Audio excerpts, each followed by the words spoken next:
First of all, I'd like to welcome everybody to the 2022 Medical Marijuana and Wellness Webinar Series. We thank you very much for attending. This particular series is actually dedicated to helping patients be able to find, let me get my slides together here. This particular webinar series is dedicated to helping educate the public on what I call complex medical marijuana issues. Now, tonight's subject, which is cannabinoids, the CBD, THC, can get a little bit technical. We're going to try to keep it as light as we possibly can, but we do want to explain exactly what's going on with these particular compounds, and because I think it's important. I know a lot of people, I'm a technical guy, I'm a computer scientist, and my background, I like to be able to know why things happen, not just that they happen. And this is what this webinar is going to be all about. I'd like to introduce a co-host, that somebody I've worked with in the past, and very honored to be able to have on the show tonight, Jacody Swor with Trulieve. Jacody, tell us a little bit about yourself and what you do. Hey, thanks, Mark. Appreciate you all having me on tonight. I'm Jacody Swor. I work with Trulieve as a community educator. I'm one of the 7 educators across the state and growing. We do everything from physician engagement and education to community engagement and events. We're out there basically spreading the good green word and making sure everyone in the community is well versed on Trulieve products. And of course, all the changes that the state throws at us all the time, we're trying to constantly navigate those and making sure that all the recommending physicians across the state are well in tune with what's going on. I've been with the company going on 4 years now, been on the education team for a solid 3 years, and I cover the Gulf Coast area from Largo in St. Pete down to Northport, Sarasota, Venice. Thanks for having me. Well, Jacody, good to see you again. And first of all, you're being very humble. I know you've spent a lot of time looking at not only medical cannabis, but helping a lot of patients. You have a good background in this particular subject, and obviously this is going to be, we're going to use all your resources tonight in tonight's webinar. This webinar series, as I mentioned, is here to educate the public on cannabis. And as you can see in the slides that you see over here, we have a pretty interesting webinar series set up. Next week is pain management. We're going to be covering arthritis, anxiety, stress. We're going to do a new one this quarter on cooking, and that's going to be done with Sherry Cannabis, and she's considered the Martha Stewart of cooking. That's going to be done on February 16th. The 23rd is going to be on dosing. So you can see the schedule that's ahead of us. For those of you that are in the villages, we are scheduling March 2nd to have a live seminar, the first seminar as opposed to webinar on March 2nd in the villages. And stay tuned, we'll be sending out some more information on that. Tonight's webinar, by the way, will be live streamed. So I thought I'd let you know. So you'll be able to pick it up not only on Facebook, but also you'll be able to see it on Facebook, and Twitter, and YouTube. You're going to get, after this webinar, an email. And that follow-up email will have a recording of the webinar. It'll get a link directly to the YouTube video. It'll also give you a copy of the slides in the presentation, any sponsor discounts, all the speaker information, and the resources we need to create this. So I know there's a lot of material. You don't have to necessarily copy a lot of it down. You can pick up the slides from the presentation, but we do give you the capability to rewatch this thing, this webinar, and also to be able to take your notes. Now, if you could help us out, I'd appreciate it. We have a Q&A button that's located right about down here. And the Q&A button, if you have a question, please type it in. We are here to answer your questions. And believe me, there's no question that's too dumb. There's not a bad question. You're all good questions. We all have a lot of questions about medical cannabis, especially tonight. And Jacody and I are here to try to answer as many as we can. And if we can't answer them, we'll tell you. And what we do is we'll try to find out the answer for you and email you back. So please feel free to do that. And again, look us up on social media. It'll help us as well. I do want to take a moment, though, and talk about how we're dedicating this series to a lady by the name of Jennifer Perdomo. We had the pleasure of having Jennifer on 4 webinars with us. She did a great job presenting. Jennifer worked for Trulieve. She was a community educator, a mother, and also a cannabis warrior. She was considered to be, I think, Miss Miami Cannabis. She was a great personality. She did a lot of great work, and unfortunately lost her life to cannabis. To cancer about a month ago. and she's going to be sorely missed. I know I miss not being able to talk to her on a regular basis, and she educated literally thousands of patients and did a great job. Jacody, tell us a little bit about your interaction with Jennifer, if you don't mind. Sure thing, Mark. Jennifer was an amazing person. She is an amazing person. Her spirit will live on forever. She taught me a lot of what I do, so I'm very well versed because of her, and I have a lot of it to thank because of her. She was a very, very powerful woman. She was a big believer in the medicine and cannabis in general. She did have a pancreatic type cancer, so she, that's what ultimately ended her life. But she had gone through 2 different bouts of cancer. So going through cancer one time and all the treatments of chemotherapy, and coming back from it, going back to the workforce into the field of educating patients with cannabis, which saved her life. She was a big advocate for it, and because of it, great woman, great person, and her legacy lives on with all of us. So yeah, I think the reason we're doing this dedication is because of the spirit that she had. I mean, she did a lot. She taught me a lot, and she taught a lot of people a lot. So anyway, thank you very much, Jennifer, and rest in peace, please. So I'm going to move on. Let's move on to the actual presentation tonight. There's a number of questions that I constantly get about cannabinoids. Everything from what are cannabinoids, what are the main ones? I should point out that cannabis is something that's being studied. Because it's this Schedule I drug in the United States, there's not as much studying being done on here in the United States as there is internationally. We all know that the Israelis, who, by the way, the United States government has and is funding to do cannabis research, to do research into medical marijuana. It does most of the studies, and a lot of the universities around the world have graduates from that particular Ben Gurion or University of Jerusalem schools that they'd be able to help understand cannabinoids. But there are 200 different kind of cannabinoids. A lot of them have not been studied. So we're going to talk mainly about the ones that we know about and that have been studied either through lab trials or through anecdotal studies. Again, we hope that more studies will be done. You're going to hear a lot of terms when you get into the cannabis world, like what's an endocannabinoid and a photocannabinoid. We're going to talk about what those are. We're going to talk about really how cannabinoids made. How does cannabis make the plant make the different cannabinoids? Because that has to do with what cannabinoids are out there and what medical benefit that they have for us.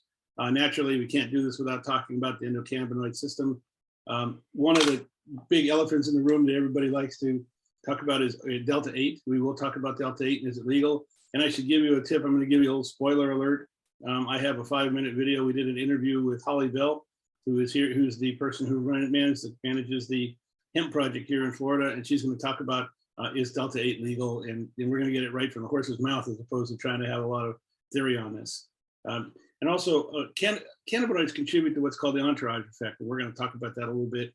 And then also, one of the questions you have is that if I see a cannabinoid that can help me with my medical condition, how do I know that that cannabinoid is in the product that I'm considering? And we're going to show you how to be able to do that. So these are some of the questions that we're going to answer tonight. Excuse me. Please feel free to ask questions in the Q&A box. Again, like I mentioned, that's what we're here for. And we'll try to get as many of them answered as we can. We're going to answer some of them as we go through the presentation, but most of them we're going to answer more at the end because many of the answers are in the slides, and we'd like to be able to cover that material to give you a complete answer as to what you see. So let's talk about what cannabinoids are. Cannabinoids, by definition, are the compounds that are found in active ingredients that you find in cannabis. Our body likes to stay in a state called homeostasis. Our body likes to be in balance. And the endocannabinoids are the things that help our body stay in balance. What are endocannabinoids? Endocannabinoids are the endocannabinoids or the cannabis molecules that are produced by our body. In other words, our body produces endocannabinoids, and that gets communicated, and those get communicated throughout our body to be able to help your body stay in balance. They also help you, they treat a number of medical problems that are here, but this is something that your body, this is something we found out about really in the 90s. It became popular. It was, I discovered in the 1940s, but it's something that's really, really important. And the word concept of homeostasis is important because that's when your body's in balance. That's when you feel good. That's when you're feeling good. And that's where a lot of people want to get to today when they're trying to address their particular medical condition that's out there. Why do we use cannabinoids? Well, cannabinoids, I'm not going to go through the slide. There's a lot of information here. These are just some of the conditions that cannabis helps to treat. Jacody, you have any comments on this? I know the cannabinoids are popular for it help with a lot of different conditions. I think it's important to point those out. And these are just a partial list of what's out there, right? Yeah, this is just the tip of the iceberg, so to say, Marc. And I really like what you did here. Marc links up all the applicable definitions, all the studies. He actually really ties in all the research to the way he does his slides. So, you know, when you do end up getting these slides in your email, definitely check out these links as well. Yeah, all these links will be in the resources tab. So if there's something in here that addresses your particular condition, you can know that not only does cannabis address it, but you can learn more about it. You can do a deeper dive into it. Now, as I mentioned earlier, there's over 200 different cannabinoids in cannabis. Most of them have recently been discovered, so there's not a lot of research on them. But endocannabinoids, as I mentioned earlier, are the cannabinoids that are produced by your body. The scientists, the people that are the plant builders, call them endogenous cannabinoids. So if you hear endogenous or cannabinoids, they're really talking about endocannabinoids. They're the same thing. We also have what they call photocannabinoids. Photocannabinoids are the ones that are produced by the plant. Those are exogenous cannabinoids that are referred to, that are out there. And so you'll hear a lot about that. Again, one is our own body producing the cannabinoids, and a lot of it, and then they match exactly in structure to the photocannabinoids that are produced in the body. And that's what makes cannabis such an interesting plant. I know people have really kind of confused those terms in the past, haven't they, Jacody? Very true, very true. And, you know, Marc's leading into the point that we have this system in our bodies built in already that is producing cannabinoids. So for us to reintroduce other cannabinoids, kind of boost the system, is, you know, not far off from our natural homeostasis. Right, and it's something that's really interesting. I know that I was talking to a couple of professors and a couple of doctors about 2 weeks ago, and they brought up an interesting point. One of the reasons why cannabis has such a hard time, or Western medicine has such a hard time in cannabis, is because we have over 200 different cannabinoids in the plant itself. We have equally a number of terpenes. We have 8 or 10 different methods of consuming it. And so Western medicine likes to take one condition, one pill, and one method of being able to use it, and study that for 5 years and find out if it works. The problem is that in the case of cannabis, we have a system called the we have a thing called the entourage effect. What the entourage effect means is that the components of cannabis, not only the cannabinoids, but the terpenes and the flavonoids, when they all work together, and they actually produce, they produce different effects. And so they work one-on-one to really 1 and 1 is 3 to help your body and to be able to produce the medical effect that you want. Examples of that are that if you use CBD with THC, it lessens the psychoactive effect of THC. So if as we talk to a lot of people, and we're going to talk at the end of the webinar about learning how to use cannabis and finding your sweet spot, as you're trying to find that sweet spot, if you happen to get a little bit too much THC and start getting high, you can use some pure CBD to be able to bring you back down. So they work together. The terpenes also enhance the effect of the cannabinoids. And also THC and CBD are enhanced CBN's effect. We'll talk about CBN later, but CBN has something to do with sleep. And we found that when you use CBN and introduce a little bit of THC and CBD into it, it really becomes a very effective sleep formula. And I think that's what you do at Trulieve. You have a CBN product that has a slight amount of THC and CBD to really help enhance it. Is that right? We do. Yes, we do. We have capsules and we have the gummies, the true gels, we call them, but we'll get into that in a later slide. Yeah, but I want to point that out, that this has to do with the entourage effect. The entourage effect also can be describing something else as well, and that is that in many cases you'll take the cannabis plant, or you take cannabis or medical cannabis for one reason. For example, my mother took it for breast cancer, or has been taking it for breast cancer. She's in remission right now, and she's been in remission now for 4 years. But also, what she found out when she started taking it was her glaucoma went away, and we'll explain to you how that went.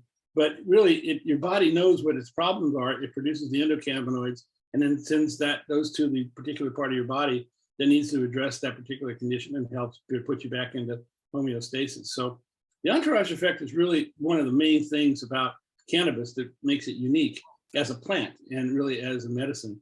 It's not a drug at all. It is a plant that acts as a medicine. And so this is what really confounds the Western, let's just say the Western medical community, because they like one pill, one condition. And in many cases, cannabis is one plant, many conditions are solved. So that's it's an interesting conundrum. And I think we have to come to terms with that, I think, as we move forward with our in our medical system. Now, what are the main cannabinoids? There are, these are the main ones we're going to talk about tonight: CBD, THC, the different components that are out there. There are many, many others. Like I mentioned, there's about 200 others. And really, we're hoping that they can get, a lot of these that are being discovered can be not only studied, but we can understand the effects that they have on the human body, because we know that they're all contributing to things that are out there. But let's start with the endocannabinoid system. The endocannabinoid system in our body was discovered and actually brought forward by Dr. Raphael Mechoulam in the early 90s. And he's the one who identified the fact that our body has what we call Cb1 and Cb2 receptors. And those Cb1 and Cb2 receptors are really the things that help your body to be able to regulate itself, put you back in the homeostasis state. How do they work? Well, there's a couple of other cannabinoids that you may not hear much about because they don't sell them in the stores. And that's because they're endogenous, meaning your body produces them. And those are what I call the dynamic duo. There's AEA and 2AG. These help you break down. This helps not only break down the cannabinoids and allows them to be able to connect into the receptors. You can see over here, your body works, your Cb1 and Cb2 receptors work like a lock and key, so that you'll be able to, as the cannabis enters your system and wants to address that particular part of your body, it actually fits like a lock and key into that particular receptor to be able to address that particular condition. I mean, if you think about it, if every receptor was open to being able to accept every component that's out there, your body would be a mess. You'd overstimulated. So by your body having this lock and key effect, what it's able to do is it's able to address specific endocannabinoids for a specific condition to help you be able to address that particular condition and to act accordingly to be able to help it out. And as you can see here, the Cb1 receptors are the ones in blue. They're mainly in the brain and the central nervous system, and your Cb2 receptors are mainly found in your central nerve, in your gut, and in your throughout the rest of your body. Jacody, do you have any comments you want to make on this? Just basically that the big takeaway for me would be there's a very complex plant, very complex medicine, but very safe at the same time. We're breaking down the different definitions, different components of the plant, just so we can kind of understand it better. But I think over time, as the future of cannabis progresses, we're really going to start to dive into each of these cannabinoids and how they work on the body, just like we're kind of laying out tonight. We do, at this time, we're able to extract THC. Everyone knows about that, CBD as well. And now moving on to others like CBN. But as time will hopefully tell, we're going to be able to customize these type of medicines more for different formulations for different specific conditions. Right. And we're moving into a phase of what they call cultivars, and we'll talk about that. That's really heading in that particular direction. We'll talk more about that as we go along. But the dynamic duo, AEA and 2AG, again, I'm not going to get real technical, but AEA is fundamentally your body's own version of THC.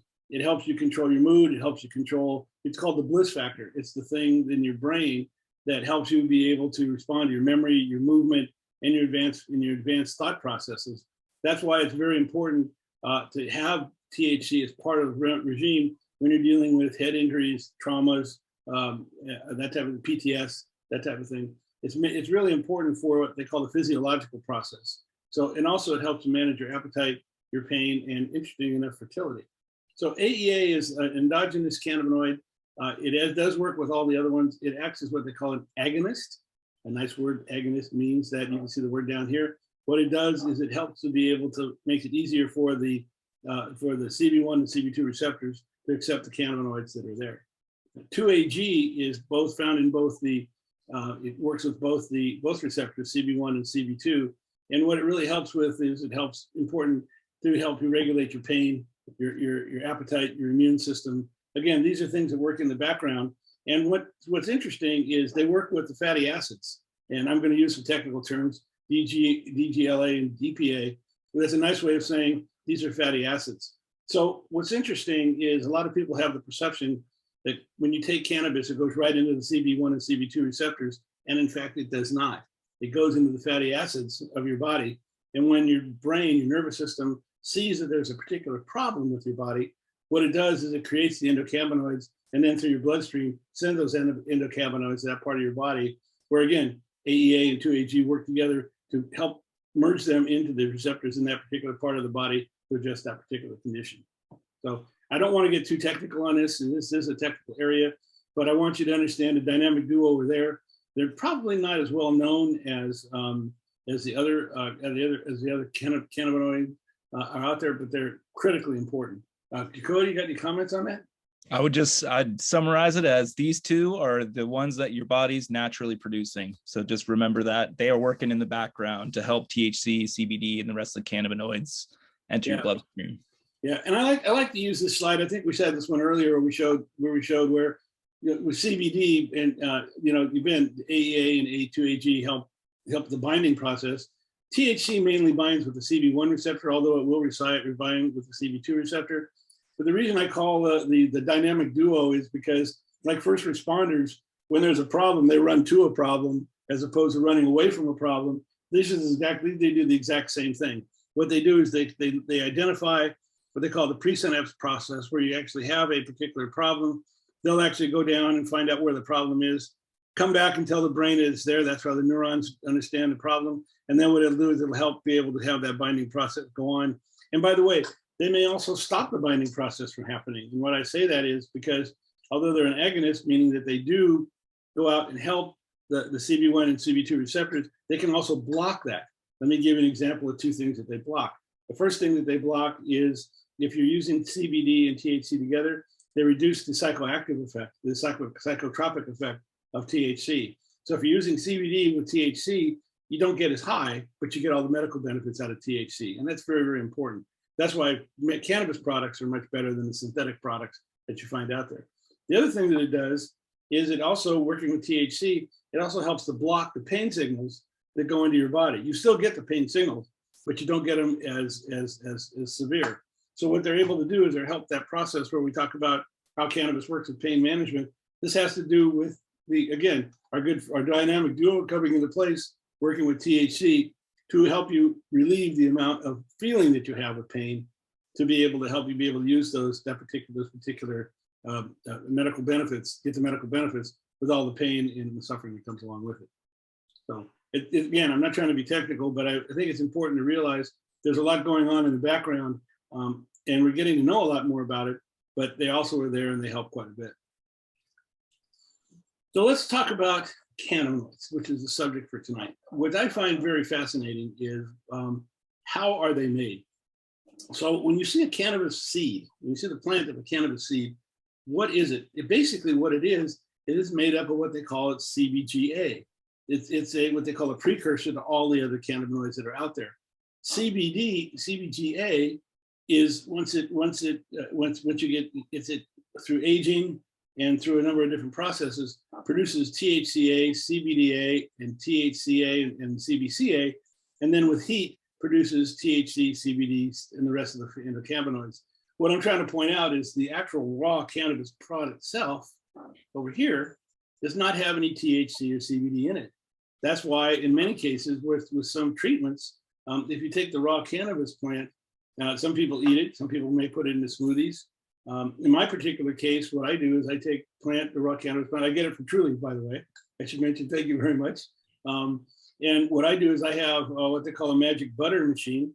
And what I'll do is I'll take the flour that I get from Trulieve and I'll put it in the magic butter machine, heat that up with MCT oil to 160 degrees for about 8 hours.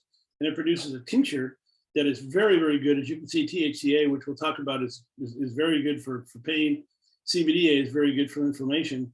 So it manages the pain and the inflammation in my body, but I don't get high because it doesn't trigger, it's not hot enough to trigger the THC in that particular tincture. I think that's important. We'll talk more about the different components as it goes along, but through either aging or through basically from the plant being heated, what happens is what they call the drying process. I think they call it as it's produced, it then produces the THC and the CBDs and a number of the other products that are out there. And interestingly enough, you hear about products like CBN, Delta-8, that type of thing. that also comes from aging. So what's happening is the products get older as they age. The CBD, the THCs and the CBDs, they actually turn into the products that you see that are out there. And that's what we find very interesting is you leave a cannabis plant around for a while, it actually matures and provides more medical benefits than the raw plant itself. Jacody, any comments on this?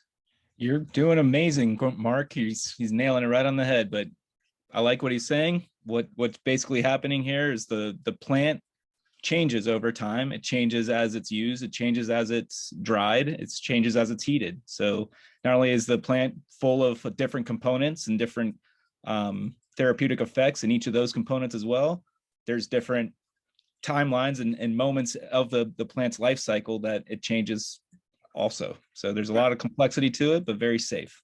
Yeah, and it's interesting in that when I discovered through a cannabis practitioner that I could actually take the flower, and I've tried different types, Jacary, and I've tried Guru and a few of the others that are out there that you guys produce. What I've been able to find out is that this actually works very well, and again, I don't get high, and I think that's important because I have a lot of things I have to do on a daily basis, but I have a tremendous amount of pain that I'm also trying to manage from auto accidents and knee injuries and things like that. So we'll talk more about this as we go along, but I think this is important to understand when we talk about the different components. So let's talk about CBGA or CBG, because this is the mother right here. This is where it all starts. And then from that, it makes up the majority of the photocannabinoids that you find in the plant itself. What is it good for? It helps with a lot of the bowel conditions. They find CBG is excellent for. Helps with staph conditions, helps with glaucoma, reduces, that they're finding lately, and there's not been a lot of talk about cancer because we don't do a lot of cancer research in the United States, but Dr. Cristina Sanchez in Spain has a lab that for 22 years has been studying cannabis and cancer, and a number of other universities around the world, including in Israel. What they've put out papers in the last 18 months about how they found out that CBD and CBDG specifically helps reduce the growth of cancer cells. So it's not preventing you from getting cancer, but it stops those cells from being able to populate. It slows them down quite a bit. And it also has a lot of neuroprotective properties. It can help with Huntington's disease, Alzheimer's, dementia, and a number of other things that are out there. And again, these are all studies that we found in the last 18 months to really help us understand what CBD is doing and what's there. And almost every product that you purchase, in fact, every cannabis product you purchase should have some CBG in it. In fact, it does have CBG in it, right? Is that right, Jacody? That's very true. They'll have different levels of these different cannabinoids, and that is determined by the different cultivars. So there's different types of strains of different cannabis, and they'll have different levels of these kind of cocktails of cannabinoids and terpenes and flavonoids. Yeah. But what's interesting is in the plant itself, because it gets multiplied into all the other cannabinoids, typically when you buy cannabis flower, you'll have less than 1% overall content of CBG. And I know they're genetically trying to do some things to have the content go up because of the medical benefits, but you won't find a lot of CBG in the product. But what's in there is very powerful and helps with a lot of different conditions that are here. And that's where I was going to say that's where the concentrates or different like whole plant concentrates start to be more beneficial too, because they will have higher levels of these lesser cannabinoids. Right. So let's talk about THCA, and I got my graphic incorrect here, so excuse me if I do that, but I'm trying to match graphics and show the molecular structure of that. I'll correct it in the final version we actually send out. But THCA, again, comes from that CBG, the mother, and it's interesting. It's very similar to THC, but it doesn't have what they call the psychotropic effect. It doesn't get you high. So what does it do? Phenomenal for anti-inflammatory. I can tell you, as I'm somebody who uses it, I love it. It helps me on a daily basis be able to just get the pain down from inflammation. Getting inflammation down removes the pain both in my neck and in my knees, which is really important. It's what they call a neoprotectant. Neoprotectant meaning it wraps around the cells and really prevents problems being able to attract those particular cells. Really good for MS, Alzheimer's, Parkinson's. People have anorexia for sleep type of thing. And then also it shows it does, this is where they've also done some studies, especially in Israel lately, where they found that THCA has slowed the proliferation of cancerous cells. Jacody, any comments on that one? We do sell a THCA concentrate. Once it is vaporized though, and we'll talk about this in a different slide, but most of that THCA does convert to THC, but some of it does not. And that's an additional benefit of using that. It's a different therapeutic effect. Right, right. But it's a very important component. Again, if your problems relate from inflammation, and I know sometimes pain is a function of inflammation. An example would be arthritis. Arthritis is very painful, but if you can reduce the inflammation, it does cut down on the amount of pain with arthritis itself. Let's talk about THC. Now, this is the one that's probably the most popular. Everybody's heard a lot about. You can call it THC, you can call it Delta-9, you can call it Delta-9 THC. It works with both the Cb1 and also the Cb2 receptors. And it's what they call a partial agonist. Now, what does agonist mean? Agonist means it takes those Cb1 and Cb2 receptors and it basically activates them. So one of the things that THC is known for is activating what they call the psychoactive effects. But also what CBD does is it blocks the pain signals in the brain. So it very much helps be able to do pain relief. THC is critical to being able to address a lot of the issues that we find that stem from the brain. For example, we have glaucoma, we have pain, PTS is one, a lot of nausea, appetite suppression, seizures. By the way, all the ones that are in blue, we have studies that you'll be able to look at and see. All the ones that are in black are just, we don't have studies associated with them that we'll be able to be putting out that are out there. But they also found the benefits of Delta-9 help with obesity, diabetes, epilepsy, schizophrenia, osteoporosis. So it's a very important cannabinoid, and probably the most studied cannabinoid that's out there. Been demonized. You know, it's been positive and negative. You know, if you do a good job of what you're doing, everybody loves you and hates you, kind of thing. I think THC falls in this particular category. Now, the other thing that's interesting when you take a look at the different cannabinoids is THC works with the Cb1 and Cb2 receptors. That we know. What a lot of people don't know is, yes, CBD works with the Cb1 and Cb2 receptors, but also it works with a variety of other receptors that are out there. And we're going to talk about these receptors and what it does. But CBD actually goes beyond just the Cb1 and Cb2 receptors. It works with a number of other receptors that control and interact with different conditions that we have in a particular body. So this is where CBD differs from THC. And this is why it has such a broad range of effects. Besides pain relief and things like that, it has a lot more, let's just say, medical benefit than THC overall with the different conditions that are out there. And I think it's important to point that out.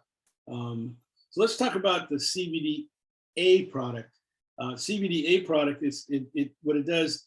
It inhibits what they call the COX-2 enzyme. That's a nice way of saying this is where inflammation comes from. So as I mentioned in a little cocktail that I put together, I have CBDA and I have THCA, one for inflammation, one for pain, and it works great. And what receptor is that actually called? It's called the 5-HT1A, if you want to be technical.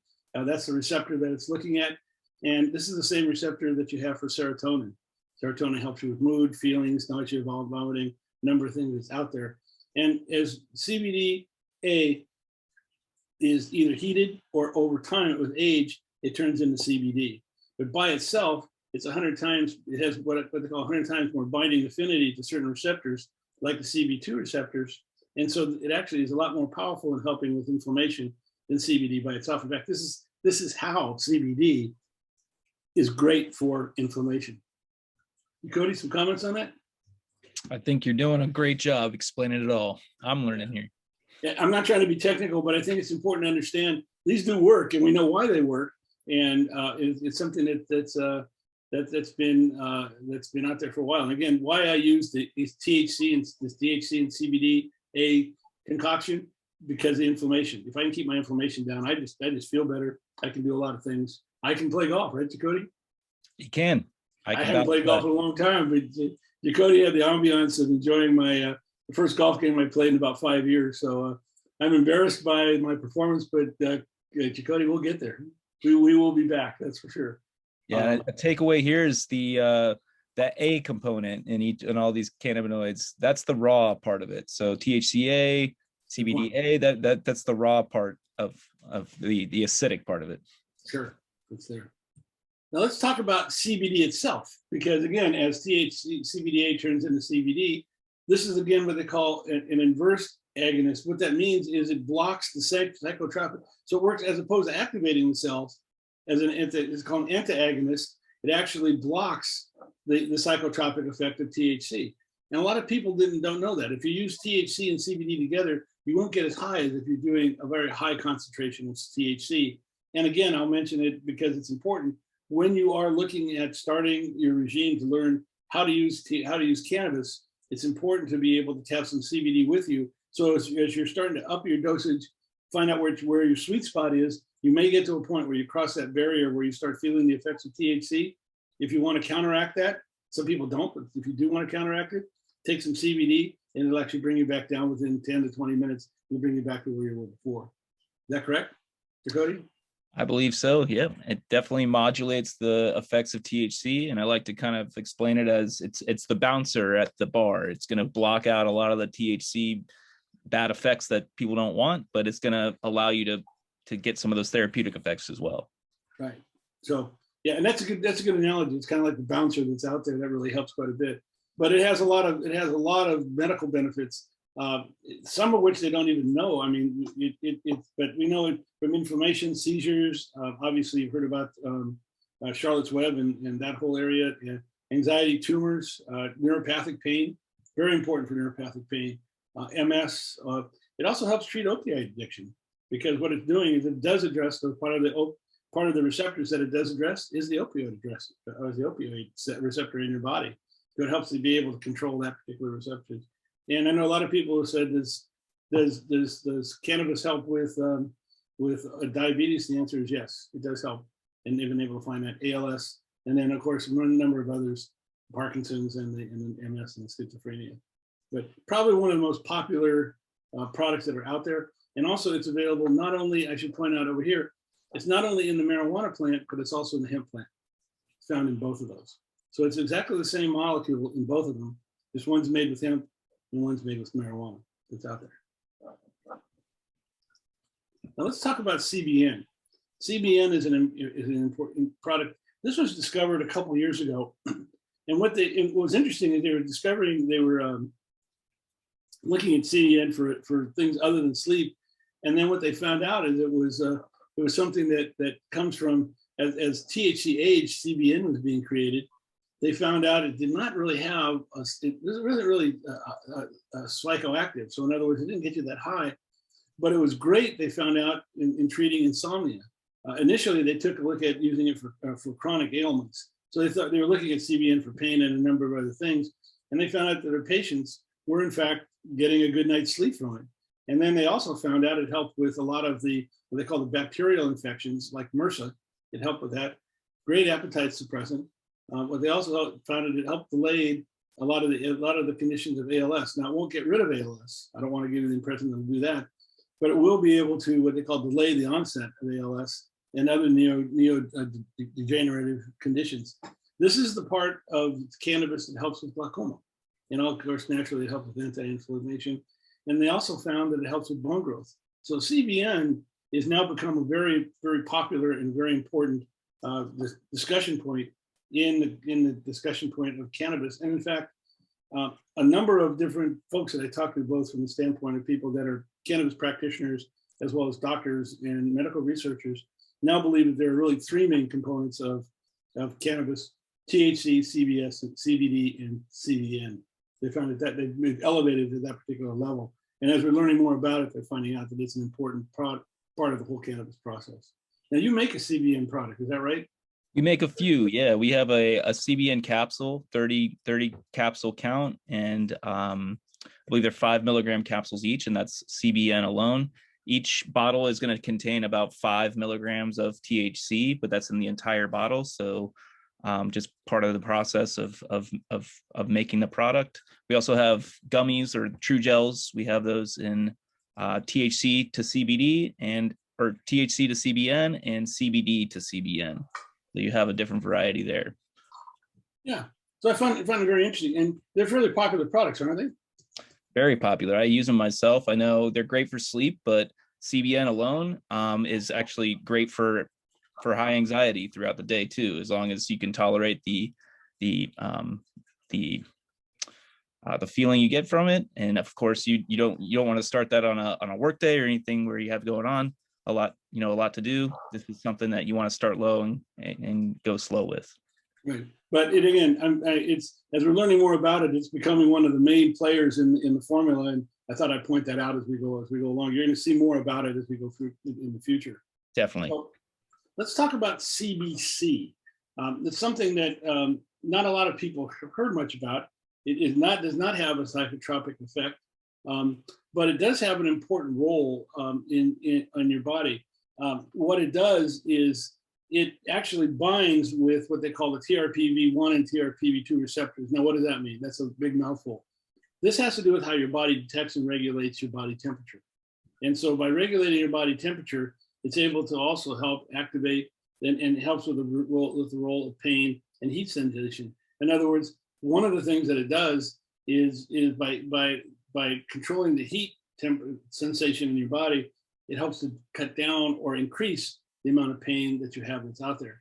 It also is broken down by the AG2 receptor. So in other words, AG2 plays an important part in being able to help with this. But they're finding there's a lot of medical benefits to this. Again, we'll go back to the inflammation because CBD is great for inflammation. But this is where the antidepressant comes from. A lot of migraine prevention, a lot of anti-cancer effects. And when you buy topical products, they have a lot of CBC, in there because it helps with the skincare benefits that are there. So something that's very, very important and something to pay attention to. Again, if you get depressed, have migraines, looking at pain, this is something, again, trying to address the cancer issues. CBC is one that you want to definitely make sure is part of the cocktail that you're looking at. THCV, what does that do? Again, what it does is they found out that THCV helps to reduce the anxiety attacks that people get with THC.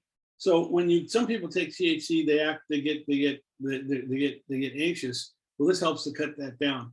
What it does is it helps with hunger, and it helps you get basically a lot of people, for example, that have chemotherapy, they use CBD, they use cannabis to be able to have as something help stimulate stimulate your appetite, and this is the cannabinoid that helps with that, and also enhances a lot with bone growth that's out there. So it's very, very important.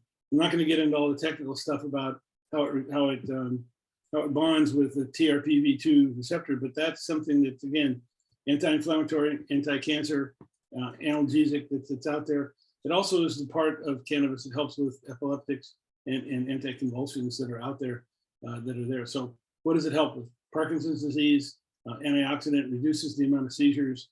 It has an interesting side effect in that what it does is it reduces what they call the brain fog. A lot of patients that have taken cannabis have what they call a brain fog. This actually helps you clear your head. And it has a lot, you see down here in the bottom, it has a lot of meaning it helps with a lot of different conditions, epilepsy, euphoria, and things like that.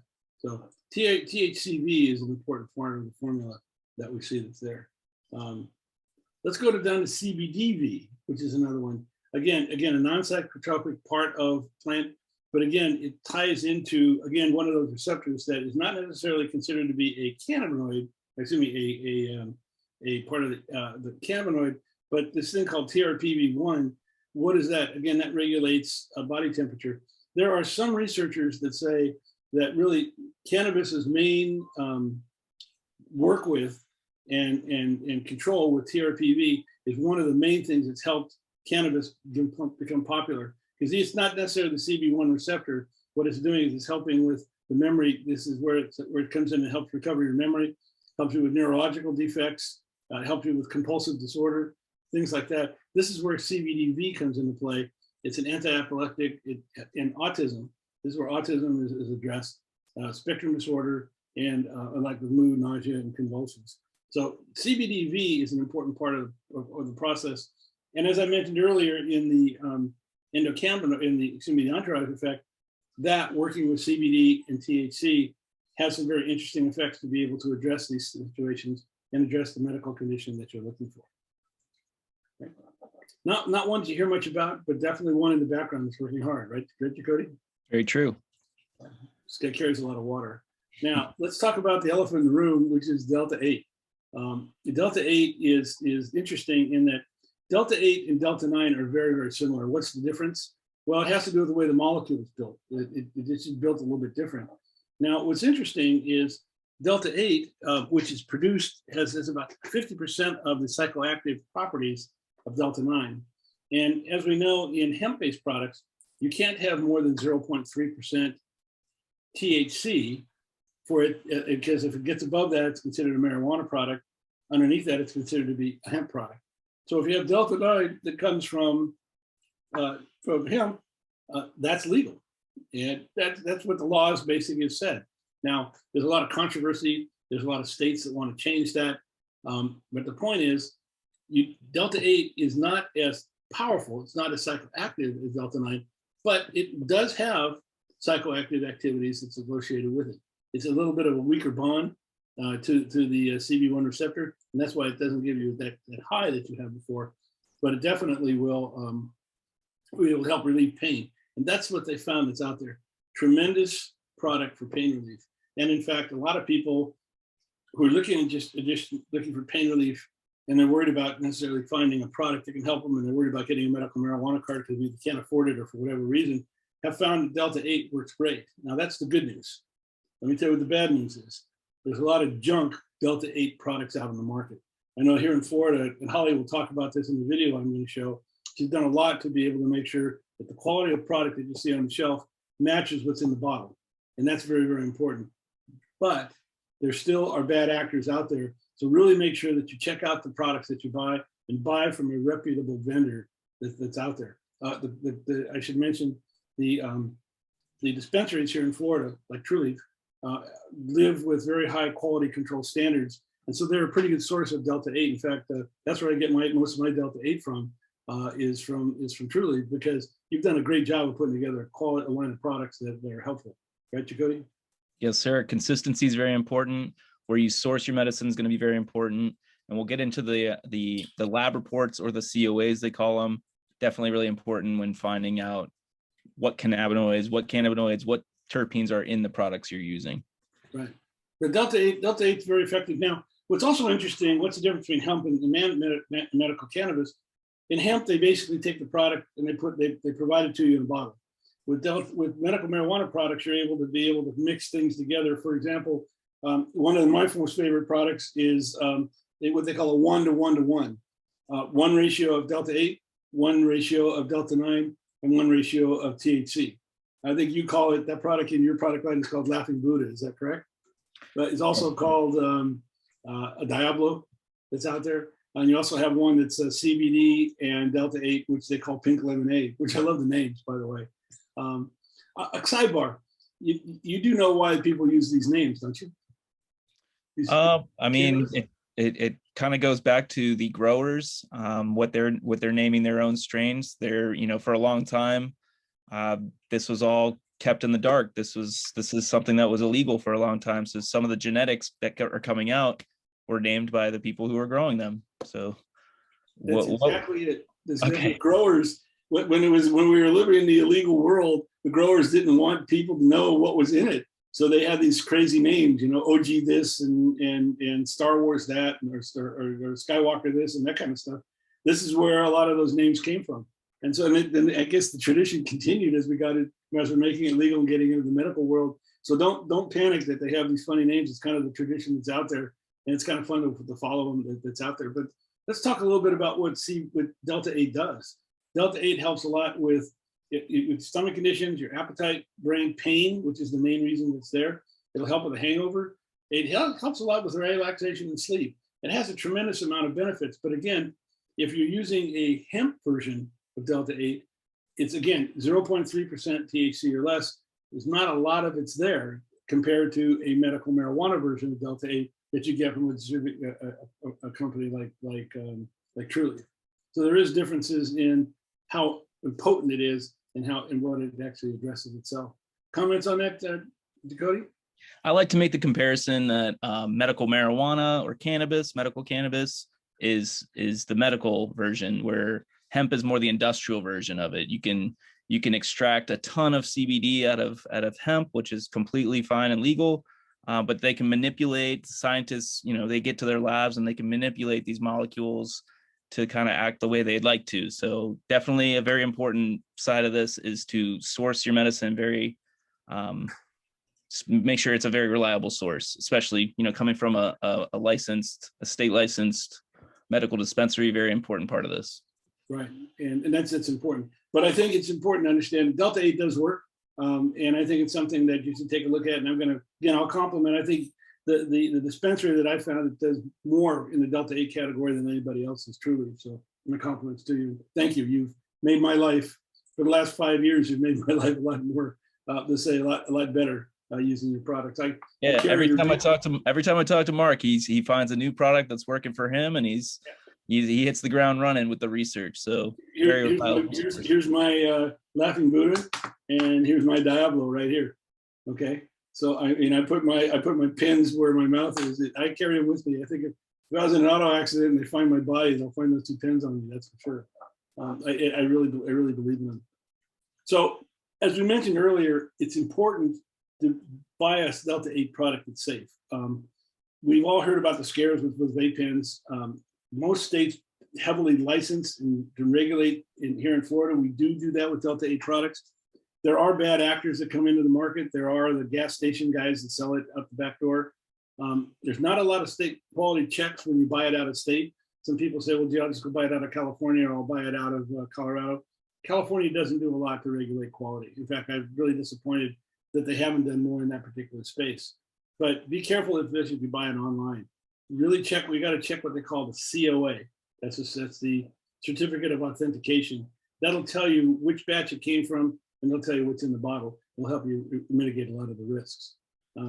Let's talk about COAs for a second. Jacody, you want to walk us through this? This is a typical COA that you'll find, for example, for a Trulieve product. In fact, I think this is Laughing Buddha, as I recall. Yeah, and we have the QR codes on there, so you can pull out your phone, pull out the camera mode on your phone, and that should take you, if you take a picture of it or actually just hold your camera up to it, it should take you to the lab reports page. If not, it might be just a new product on the shelves, so you can type in that number into our product search category or product search on our website. The way the COAs are set up, they kind of describe the product that they're testing. They give you this kind of summary page. I believe most of them are 3 or 4 pages long in total, but this is the summary page that will go over the potency, the different cannabinoid levels, whether it's THC, CBD, CBG, CBDA. It'll show you all those percentages, along with the terpene percentages, to find out which terpenes are also in this. What kind of cultivar is this? And the combination of those 2 things basically will give you a good picture of how it's going to affect you. Right. And this is very important. So when you walk into a dispensary, both Trulieve or anyone else's dispensary, ask to see the COA. Ask them what's in the product. Because if you're looking for a particular cannabinoid to address your particular situation, you want to know not only is it in there, but to what potency level that's in there, that's out there. And that's what's available to you. Now, what you don't want to do, and this is where, when I was looking into Delta-8, I found that I went to 5 different stores. I found that 2 of them had legitimate COAs, the other one didn't. They had COAs of a product that was 6 months old. The COAs are 6 months old or a year old. That obviously wasn't what's in the bottle.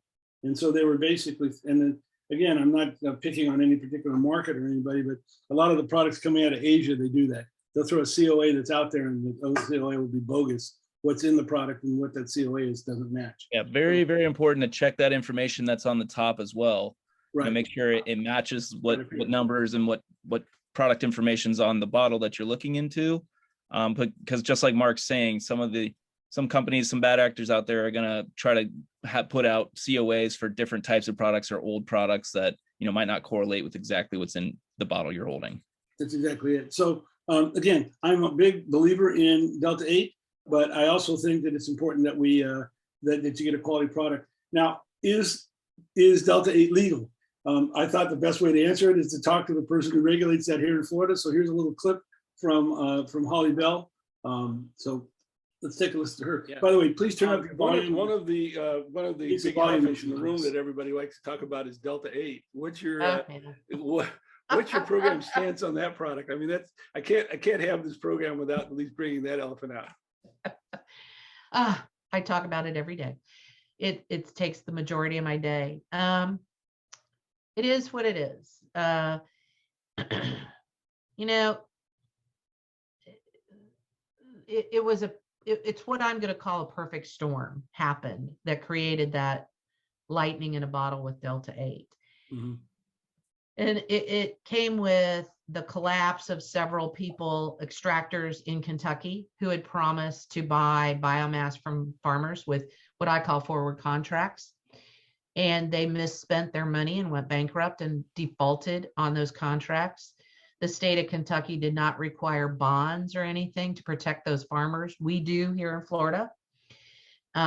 So I lived up in that region, so I know a lot of those farmers. That left thousands of tons of biomass on the market with nowhere to go. When these guys were making $50,000 an acre, now they were nothing. So you have all this glut of biomass. Then you have US Bank who decides they're going to get in and do credit card processing. And great decision. But as a former banker, I kind of stood on the sidelines and watched what was happening and thought, okay, you've got some salespeople out there not doing it the right way. I'm a little nervous. Sure enough, after 2 months, they pulled the plug immediately and said you have 30 days to find a solution. I mean, we had some businesses down here that were out $1 million in 1 month. Mm-hmm. To come up with that capital and cash flow to keep that going, and when nobody's lending to that market, creates a problem. Right. So your retail sales are down. Then you've got patients in the medical program who are being told, oh, no, you just need to take a 10 milligram gummy, edible, tincture. That'll be good. When, a woman 55 up doesn't want 10 milligrams. They want 5 or 2.5. We did a market study out in California once with some people I know. And so the MMTCs wouldn't listen to them. And the other dispensaries wouldn't listen to them. So the cannabis industry, I told you in the beginning, is a creative industry. So they got together, dusted off some old chemistry, and started producing Delta-8. And guess what? It got the biomass off the market. It helped boost retail sales again. And it got the consumer a product that had less of a psychoactive effect than they were looking for. And that's what they were looking for. Mm-hmm.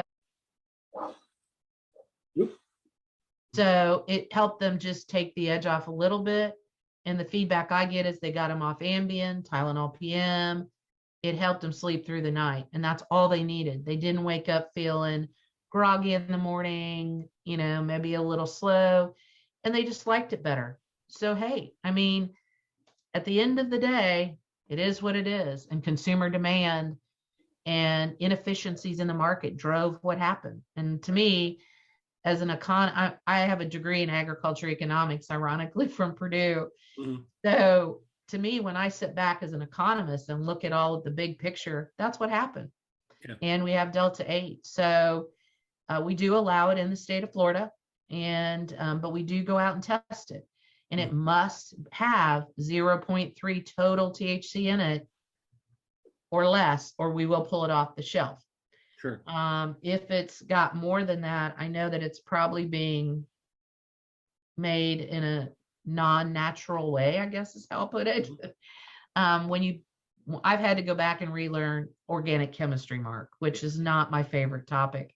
So when you understand organic chemistry, you understand Delta-8. And my team has spent a year or more studying the variations that we saw coming. Yeah. So we kind of knew that. And I'm very blessed and lucky to work with a group of chemists, biologists, and other people that have their PhDs that are a lot smarter than me. Mm-hmm. And we have studied it thoroughly for well over a year and many variations of Delta-8, because I told my fellow peers, because we all the state directors do get together informally, FYI, that's a little secret. every month. And I told all my peers, I'm going to allow it in Florida. I've done enough research, and here's why. You know, you better be careful if you're going to ban it and make it illegal, that you have your homework done scientifically to go fight it in a court of law. And sure enough, they haven't. And most of those cases are probably going to get overturned. So let's go back to the beginning. We talked about a lot about the different products that are there. Let's talk more specifically. I think hopefully we've kind of demystified where the products are, where they fit, how they're produced, and again, what is aged, what is heated, and that type of thing. But again, this chart that you see here is not the total list of cannabinoids that are out there, but we kind of wanted to cover a lot of those to have people understand how they work that are there. So let's talk a little bit about, let's take it one step further. How does all this work? Let's go back to what your body has is your body's producing endocannabinoids. I want to just kind of summarize this. And what's interesting is this is, again, where your AEAs, your omegas, your different omega 3s and 6s are in. You also have photocannabinoids being made. These are the CBDs, the THCs, the CBNs, and they go together. And when they go together, they in your body, what they do is they help your endocannabinoid system regulate, again, your appetite, your pain, mood, pleasure. And we saw the different cannabinoids that work on those different components going forward. And I think that's what's important about what you saw that's out there. Now, I will mention that there's a synthetic cannabinoids that are being made. These are Mirinol, K2, Spice that you see. These pure cannabinoids, these pure THC products do not have any antagonist with it, meaning there's no CBD to regulate them. This is just pure raw CBD. Will it help with that particular condition? They were designed initially to help patients who had cancer to be able to stimulate their appetite. It was also designed to help patients with HIV. That was all it was designed for. Using it outside of that and using it without a doctor's supervision, I don't recommend it at all. It's very, very dangerous. So synthetics, I put off aside, leave them alone, talk to a doctor.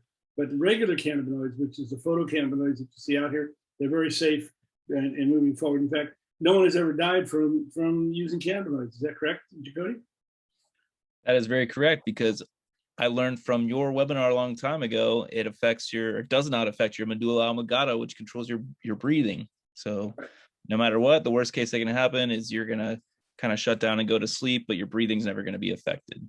There are no Cb1 and Cb2 receptors in your brainstem. So that's where your control of your breathing, your swallowing and things like that come into play. And that's what makes them fairly safe that's out there. Now, how exactly do they work? Well, again, we have endocannabinoids, your body producing cannabis. We have cannabis being produced in a plant. And what's interesting is all that's being stored in, again, we talked about those fatty acids. Remember, we went back and talked about where those chains that are out there. What's interesting is the neurons, your nervous system, the nerves in your body, see there's a problem. It takes those fatty acids, break them down into long chain fatty acids. And then what it does is it produces and distributes endocannabinoids to that particular part of the body. Whether, for example, with myself, whether I have knee pain or whether it's when I have 7 herniated discs in my neck, either way, it helps be able to relieve the inflammation and helps relieve the pain. Now, this explains 2 things. Number one, why has nobody ever died? It's because it's your body producing its own cannabinoids. Without Cb1 and Cb2 receptors in your brainstem, all it's doing is going right to the part of your body to help you. It's not going to control your breathing. It's not going to stop your breathing. It's not going to control your thinking. The other thing it does is it has this thing called the entourage effect, which we talked about earlier. And as I mentioned, my mother uses it for breast cancer, but she also found out it helps with glaucoma. It's helping her for a number of different issues. She's now 93 years old, and it helps her with a lot of different conditions. In fact, when she gets a little low on it, I can tell because she calls me and says, I need some help. Now, she lives in California, and I have a dispensary that actually provides the product for her out there. But the point I'm making is it really does let her get her life back. Let's put it that way. Jacody, comments on your side? Oh, sums it up. Okay. Just so you go all take that in. There's the synthetics, there's the plant-derived phytocannabinoids, and then there's your body's making their own, the endocannabinoids. Right. So let's talk a little bit about what's the evolution of cannabis. I know when I got into business 10 years ago and when I was a kid, all I ever heard about was sativa and indica. And really, sativa and indica indicated a type of plant, one that was taller or one that was shorter. And it had some characteristics of either being energetic or relaxing. You want to talk a minute about those? Sure thing.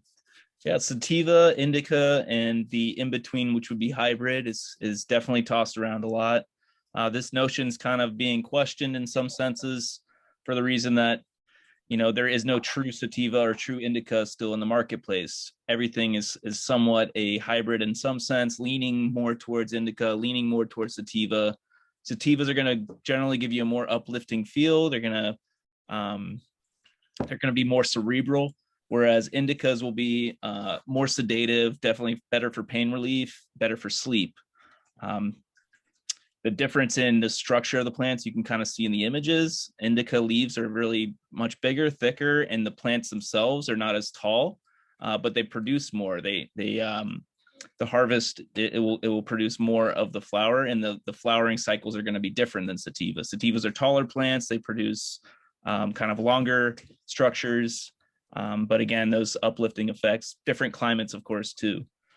Now, what's fascinating is that we've kind of moved away from the sativa and indica strain concept. And the reason I say that is because in the last 10 years, especially, we've discovered a lot of cannabinoids. And what we've discovered is what are the components in those cannabinoids, in those cannabis plants that help us. Then we've also discovered another dimension of this called terpenes. And terpenes are very, very interesting in that if you take a product that is high in THC, that typically would energize you, and yet you put a terpene like myrcene, have it high in myrcene, it'll actually help you sleep, which is interesting. So that same product can either energize you or it can help you sleep. And the difference is not the cannabinoid itself, but the terpene itself. And this goes back to that entourage effect. We've discovered that these combinations of both terpenes and cannabinoids really can help you quite a bit. And that's where the concept of what they call chemotypes, chemovars, or cultivars are coming from. You'll hear this term coming out today because what they're discovering is growers, people that are producing medical cannabis like Trulieve, now are producing what they call cultivars that are designed for and being made for particular medical conditions. So they're being produced with a fingerprint that they know will help you with, for example, pain, will help you with, for example, sleep, will help you with, for example, for nausea, that type of thing. And your cultivar collection is a prime example of that. Is that right, Jacody? That's very true. And our cultivar collection really is a more, it's a higher standard of flower. It's definitely a higher price point, but it's the exact cultivars that you would expect to be getting in that category. Marc is definitely painting the right picture here, that terpenes, cannabinoids, the blend of it, the cocktail, so to say, is really what that strain or cultivar is. Certain percentages like myrcene, if it has a higher percentage of, I believe, 0.5% of myrcene, it's going to be considered an indica because myrcene has those sedative effects. Some of the other ones, I know we're going to get into them in another slide, but we'll talk about those on a different page. But like Marc is saying, they have different effects in the terpenes alone. The cannabinoids have their own effects as well, and combination has a different effect too. So kind of you can get away from the idea of the names, the silly names that are attached. This really goes back to the COAs and looking into your lab reports and finding out, what is that blend of cannabinoids and terpenes that specific product, does well for you. So if you find a product that works well for you, definitely get a hold of that COA so you can find out exactly what's in it, and you can find similar products or similar cultivars in the industry. We're right on the cusp. It's kind of like we're right on the cusp of going from what I call the indica and sativa. That terminology that was there 10 years ago has very different that term today has a very different meaning. It just means, is it relaxing or is it energizing? That's all it means. You can't really say this plant is a sativa and will produce this effect. It has to do with the cannabinoids and the terpene mix that go into that particular cocktail, which you call it, whether you call it chemovar, whether you call it cultivar. That's what's really, and that's where you're headed. I think that where we'll be in 10 or 15 years is you'll walk in and say, I need something for this particular condition, and they'll literally pull off the shelf a cultivar to be able to address that particular situation. That's where we're headed, I think, with the cannabis industry. I definitely agree with that. And I'd like to see it because a lot of people get caught up on the sativa indica model. And if say you go into the store and you buy a sativa that doesn't give you a cerebral, uplifting effect, you're going to wonder something's wrong with you, but that's just not the case. It's that particular product or that particular cultivar that, that might be reacting different in your endocannabinoid system. And you don't necessarily, look, using medical cannabis, you don't necessarily have to get high. In fact, the objective of medical cannabis is to use the right cocktail and the right mix of products to provide the relief without necessarily getting high. I know I run a number of businesses. I'm a fairly active guy from the standpoint of athletics, and I really don't want to be high. I need to be able to do the social media, to do the work, produce the webinars that we're doing today, and I need to be able to do that. I guess I could be, but the quality will definitely fall off. It's there. One of the other parts that's helping this out is we have a thing that we call the sweet spot. So what is the sweet spot? The sweet spot is where you find that if I use this particular product, it provides the medical relief that I need. I know that it took me about 2.5, 3 weeks to find my sweet spot. Once I did, it made a huge difference. I call it, I got my life back. And I've heard that term from a number of different people that I got my life back, and it helps quite a bit. But the personal biology is what really causes you to be able to find out how much THC, how THC tolerant, and basically how CBD tolerant that you are that's out there. And I like to use an example of alcohol. Some people can drink, have one drink and they're done for the night. Other people can drink a whole bottle and they're only getting started. Some people like the light stuff, the gin and the vodkas, and some people like the dark stuff, the scotches and the bourbons. Some people like an umbrella, that type of thing. But it really has to do with your metabolism and really what works for you. And that's what you got to find out, the same thing with cannabis. And I wish when I was learning about alcohol, somebody told me about go low and go slow, but I missed that particular lesson. And the point is, you take a little bit, we'll talk about dosing later on in the presentation, but we'll talk about moving up the amount that you take and those milligrams and the quantity until you get that place where you feel that THC taking effect. That's where CBD comes into play, to be able to lower that if you want to. And then once you find your THC tolerance, then you're able to adjust the CBD level to be able to find the right product for you and the right product mix for you and the regime for you. And that's what it's all about. And also the consumption method. Some people want to smoke it. Some people want to vape it. Some people want to use tinctures. Some people like gummies. We'll talk about the consumption method in a minute. That has something to do with it as well. But the takeaway from this slide is you are yourself. Find out what works for you. This is not a one pill, take 2 pills and call me in the morning type of situation. This is where you try a couple of different things. And once you get that sweet spot, it really makes a huge difference. I, as a practitioner, have one of the light bulb moments and things I love is when a patient calls me back and said, look, I found my sweet spot. I was living in pain and I'm not living with pain anymore. My level of pain is less than 1 on a scale of 10. I was living with 7 or an 8. You got my life back. I'm able to play with my grandkids. I'm able to play cards again. I'm able to do different things. And to me, that's again, how long does it take to find your sweet spot? Could be could be a couple days. It could be a couple weeks. It doesn't take a long time to find that out, except with neurological situations like with Parkinson's. It could take as much as 3 months to really find the right combination. Okay. Jacody, any comments on that? Nope, that sums it up. Okay. So let's talk a little bit about terpenes, because there are over 200 terpenes in cannabis.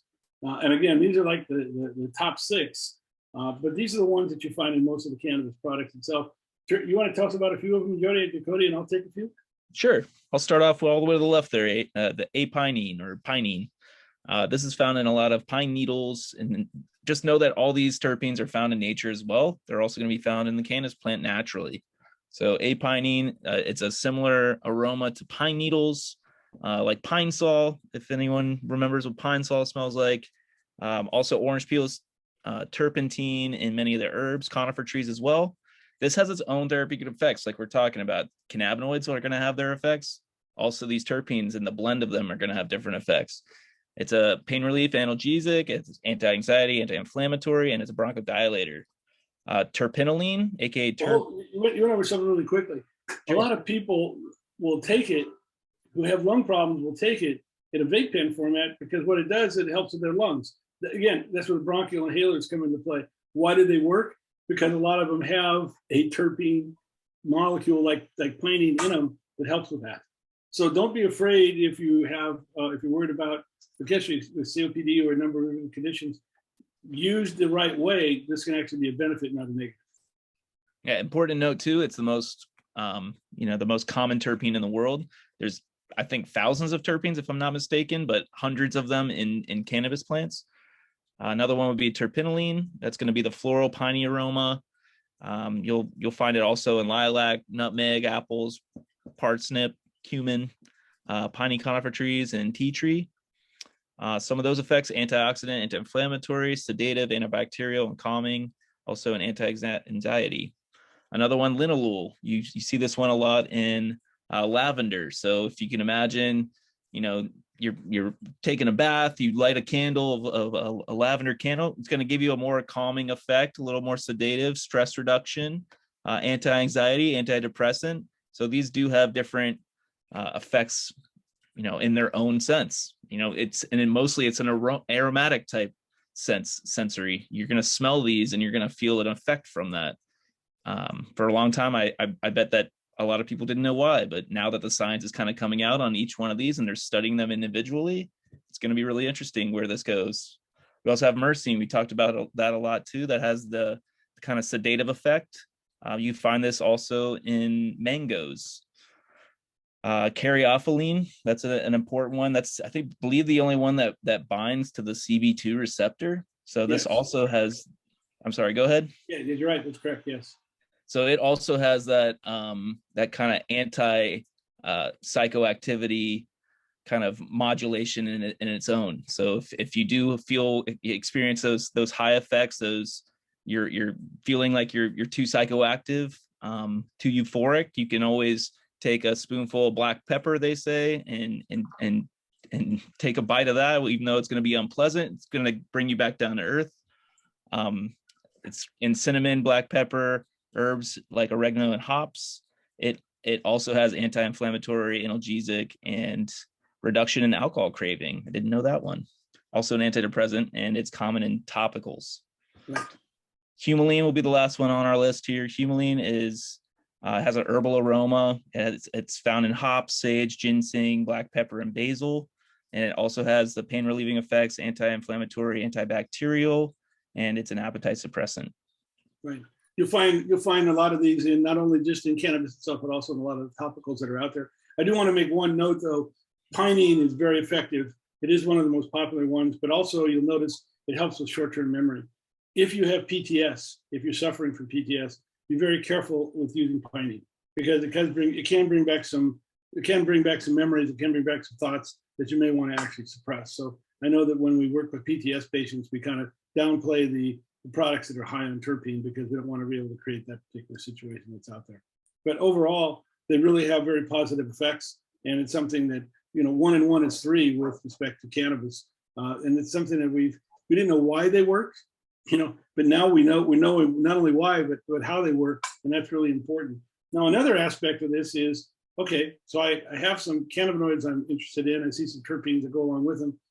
What's the best way for me to take it? And I know when I got in the industry, it was like 10 years ago, I didn't perceive my mother or sitting on the front porch having a fatty. I know there's a lot of different ways of taking cannabis. Tell us a little bit about that, Jacody, because we moved a long way from there, and there's a number of different ways of taking it. And this is one of the reasons why the Western medicine has so much trouble with it, because they don't want to study the different ways you can take it. They want to study one pill, one solution. That's it. And this is something that medical cannabis can help you in a lot of different ways. So, Jacody, tell us about a few of the about a few of the products. We'll actually get into how they work. Sure.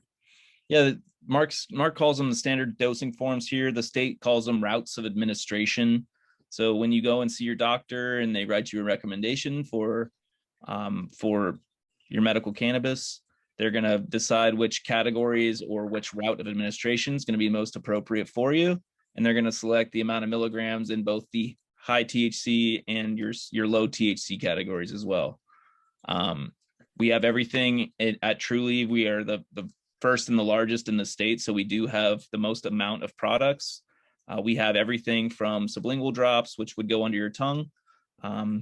These are fantastic for lower dose type medicines. They're better for newer users because each drop is going to be roughly 1 milligram, and we do break those down into ratio products like 1:1 CBD to THC, and even lower than that, like 8:1, we have CBD to THC. So you can start at a very, very low THC level and kind of titrate your way up to that sweet spot Marc was talking about. We also have inhalation products. Inhalation's a lot better in the sense that it's the fastest onset. We really break these down into the onset and the duration of the type of product. Awesome. He has a slide on this next. But sublingual drops are going to be pretty quick in a 15 to 40 minute effect.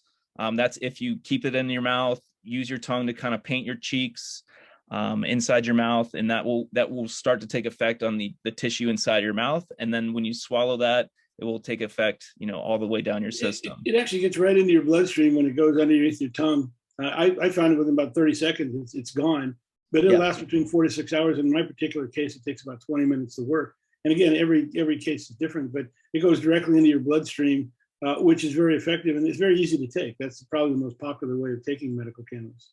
Exactly. And if you find the right product for you, I know we have a mint flavored tincture. The 8:1 and the 1:8s are both mint flavored, so they're good for maybe after you brush your teeth at night or in the morning, whenever you're taking your medicine. Vape pens are going to be inhalation. So vaporizing or vape pens are going to be different than smoking in the sense that you are more effectively getting more of the medicine into your system. And I think we'll talk about that in a little bit. Well, actually, let's talk about it right now. Vape pens basically are you're taking your cannabis and they're putting it into a form that's actually vaporized in the pen, and that's steam. So it's not carcinogenic. It's not going to hurt your lungs like tobacco does. But what's fascinating about vape pens is that it's pretty close to the product that you're getting when you're using the sublingual tinctures. And what I mean by that is you're getting the terpenes and you're getting the flavonoids in the vape pens that you're not getting when you take a lot of other products. And in fact, what's interesting, what I found out about vape pens recently was if I take flower and I light it up, I'm burning off about 50% of the terpenes and the cannabinoids in the product itself as I'm turning it into THC and CBD. Where in a vape pen, you get the terpenes, you get the flavonoids, and the cannabinoids that are there. And in fact, about 80% of the product stays, of the medical potential stays in a vape pen, where only 50% of the product is effective when you use flower. Is that correct? Exactly. And there's different schools of thought between maybe, let's say it's a brand new cannabis user and they don't know how it affects them. I do have physicians in the field that would want to go with maybe a vaporizer product first because it has the quickest onset. Maybe the family's around to see how it affects the patient. You're going to find out almost immediately how that affects the patient. And the duration is going to be the least amount of time. So, it will last 2 to 4 hours on this chart, but it's going to be a lot less time than say eating an edible or eating a capsule that's going to last 5 to 8 hours or even 4 to 10 hours. So going into those categories, capsules are a lot like edibles in the sense that when you eat that product, it has to be broken down through your liver and then it enters your blood system. So you have a second pass of the medicine, which is kind of why it takes so long for it to take its full effect. You don't want to take more than one dose of a capsule or an edible in under 2 hours. You have to at least wait 2 hours for it to start to take effect on your body so you know how it affects you. Edibles is one that each piece is going to be around 10 milligrams generally. You can cut those pieces into halves or quarters to find that starting dose, which should be more like a 1 to 2.5 milligram dose. Obviously, edibles are going to taste a little better than some of the other capsules or oral products. So that's a big reason why the state allowed for those as well. Patients shouldn't have to suffer because of the taste, just because of the type of medicine they're taking. And obviously, they came out with a lot of different rules for the packaging to allow that children or people who should not be taking the medicine aren't going to stumble upon it and accidentally take it. Sure. We also have topicals. Topicals are amazing in the sense that they're very localized. I know we have a THC topical cream that's 250 milligrams, a 2-ounce jar. It is, I've heard in the field, it is amazing for anti-inflammatory, that joint pain, that arthritic pain that a lot of patients get. to the sense where some of the physicians were reporting back to me that their patients were easing off of their arthritic medicine in using that topical instead. So that's something you'd want to talk to your physician about if you're interested. Cody, I'm an older dog. I'm a senior citizen. You're a young Turk, but I can tell you topicals help quite a bit. Both topicals and patches help quite a bit, especially I had an artificial knee put in, and I do get knee pain. And I practice a martial art, and so that puts a lot of pressure on the knees. And I use topicals to be able to help me out to get relief right away. And you don't have to stick to one of these. Grasshopper moving here. Yeah, you don't have to stick to one of them. A lot of people combine some of these to kind of achieve the right effect they're looking for. I use the example, someone who has trouble sleeping. Do they have trouble getting to sleep, or they have trouble staying asleep all night, or both? Right. You know, in that sense, you could take some sort of inhalation to kind of get to sleep quicker, but you've also maybe taken a capsule to keep you asleep all night with that 8-hour duration. Edibles are great. You take them a couple hours before bed and they'll last you through the night. Where a lot of people are complaining about the fact they take a tincture and then they wake up at 2 or 3 in the morning, and that's because of the 4 to 6 hour duration. They'll wake up in the middle of the night and of course it's worn off, and you got to do it again. You got to wait 20 or 40 minutes. And that's why edibles are great for sleep. I know I have my mother on sleep, and it helps her. She's able to sleep like, she was having trouble sleeping. Now that's not a problem. That's one of the problems we have to. I think those sleep formulations will probably be the first ones you see, a lot like our CBN capsule or right. CBN to CBD gummy. Those are so fantastic for sleep. You can almost bet that that's going to work for a lot of patients. Sure.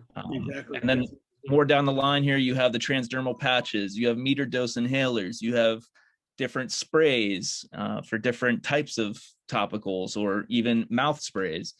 You'll have flour out there. Crumble and shatter are more like the concentrate side of things. So you'll see a bunch of different types of concentrates. They have different names. These names correlate with, again, the extraction methods that were used in maybe different states or where they were discovered. But just know that the concentrates with the different names like crumble and shatter are just going to be different consistencies of concentrated oils. So a lot of those fantastic products. They are a lot really efficient, but obviously not for new users whatsoever. So once you have some experience with cannabis, crumble and shatter turn out to be something that really helps, because again, crumble and shatter allow you to keep a lot of the terpene profiles in the product, which you lose when you're doing flower. It also is very cost effective. I mean, probably the most cost effective way of taking cannabis, but again, something not to take a look at right away. One last comment I want to make on this dosing. There's a saying that says with edibles, just about the time you think you need to take another one is about the time it starts working. So be very careful, because what you don't want to do is take an edible and then literally 5 minutes later want to take another one, and then 5 minutes later take another one. In about 2 hours, you've probably got 4 times more than you need, and you'll definitely feel it. That's for sure. Yep. Oftentimes the side effect is you might get a little bit hungry. So keep those snacks away from you, keep those edibles away. That's a positive feedback loop, I call it. Everyone's kind of got that story, sure. A grandmother, someone who's taken too many edibles. You don't want to experience that. It's not very pleasant. Right. Let's talk about dosing for a second. We talked earlier about this is much like alcohol. You want to start with 25 milliliters, probably a 1-to-1. Take maybe 25 milliliters, do it for a day or two. See if you feel anything. If you don't, you can up to 50. You're taking a 1-to-1 product, you maybe can go to 75. At some point in time, you will feel the effect of THC. After about an hour of taking it, you'll feel whether it's there. And if that's an uncomfortable feeling for you, then take some pure CBD, and it'll bring you back down. But you want to know what your sweet spot is. What is your tolerance for THC? And then you can balance that against the amount of CBD that you put in the product. My wife uses a product that's 12 CBD to 1 THC. That works really well for her. In my particular case, because I have a high tolerance for alcohol, and also I have a lot of pain based on injuries that I've had.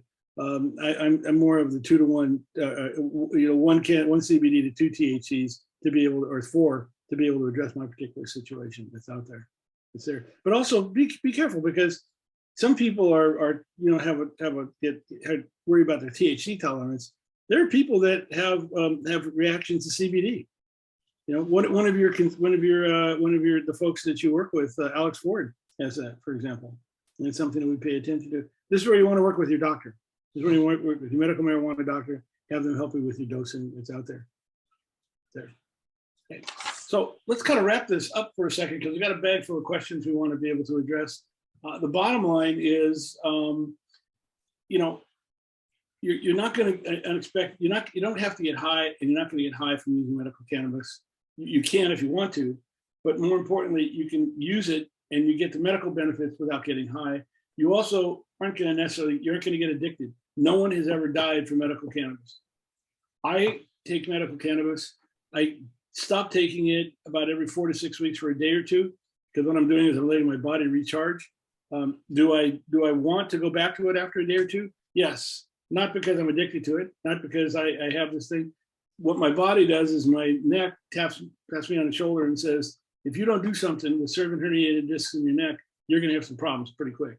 So I'm addicted to getting rid of pain. I'm not addicted to cannabis. Let's put it that way. But also it helps me produce my own endocannabinoids. And by taking that holiday, it gets my system recharged to work better. It's out there. And the entourage effect isn't bad. The work that's there. Comments, Cody? Looking great. Cool. Well, do you want to answer a few questions and then jump into Trulieve? Here, Sure. Let's take a look at that. Let's go up to the top here.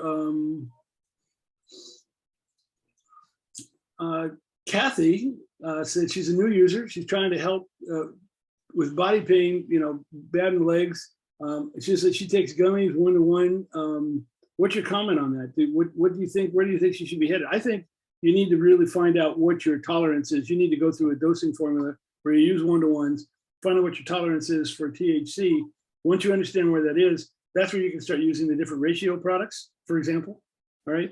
And this is where it helps you understand with your gummies and that type of thing. I had a knee replacement. In fact, I've had both my knees replaced. And I can tell you, without medical cannabis, in my first one I did, medical cannabis wasn't available. But in my second one, I was Jewett Orthopedics, a guinea pig. Jewett Orthopedic is a surgical center here in Orlando, and I was their guinea pig for using medical cannabis, and it worked wonders. I did not have to get on the opioids, on the Percocets and things like that.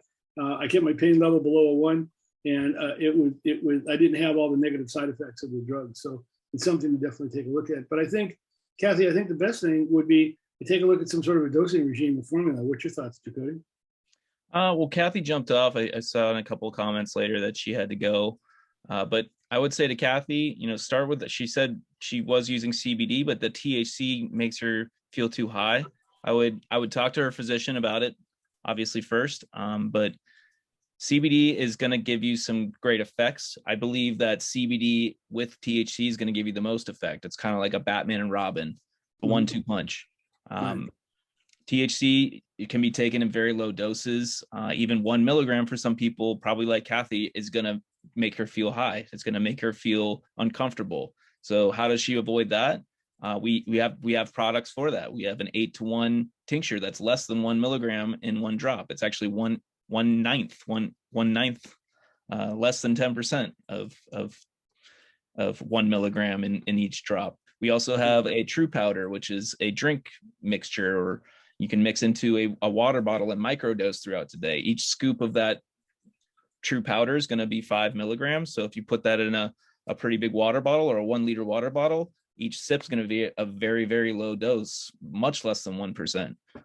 So I would say talk to your doctor about perhaps microdosing or titrating up, you know, to a sweet spot or comfortable level if you do want to feel the effects of THC without feeling high. Right. There's one of the questions that came up. It says, does Delta-8 come from hemp plant also? It does. I think we addressed that, both cannabis and Delta-8. I think the difference is the products that come out the back end. With medical cannabis, you have a lot more formulas that can be put together, like the 1-to-1-to-1, where with Delta-8, it's just pretty much the pure product itself. And I'm not against either of them. I'm just saying you have a lot more, let's just say you have a lot of more treatment options with medical cannabis than you have with hemp. Exactly. And that goes back to kind of the industrial versus the medical look. You can derive Delta-8 from medical cannabis. So, you know, that's what we produce. But if you're buying it elsewhere, if you're buying it from over the counter, I like to say, then you might want to find out the exact source it's coming from, find out what's in that exactly, because there's a lot of, you know, a lot of different players out there doing different things and manipulating things in different ways. So be very careful where you find your medicine. Yeah. One of the other questions that came up is about how to get a medical marijuana card. And Lee, I'm going to have you address that with Anonymous. We work with a group called MMTC, Medical Marijuana Treatment Clinics in Florida. They have 25 clinics, and you can actually call them. I'll have Lee give you the contact information, and you can actually talk to them about getting a card. One of the reasons I like working with them, I don't work for them, I work with them, is they have also a dosing center.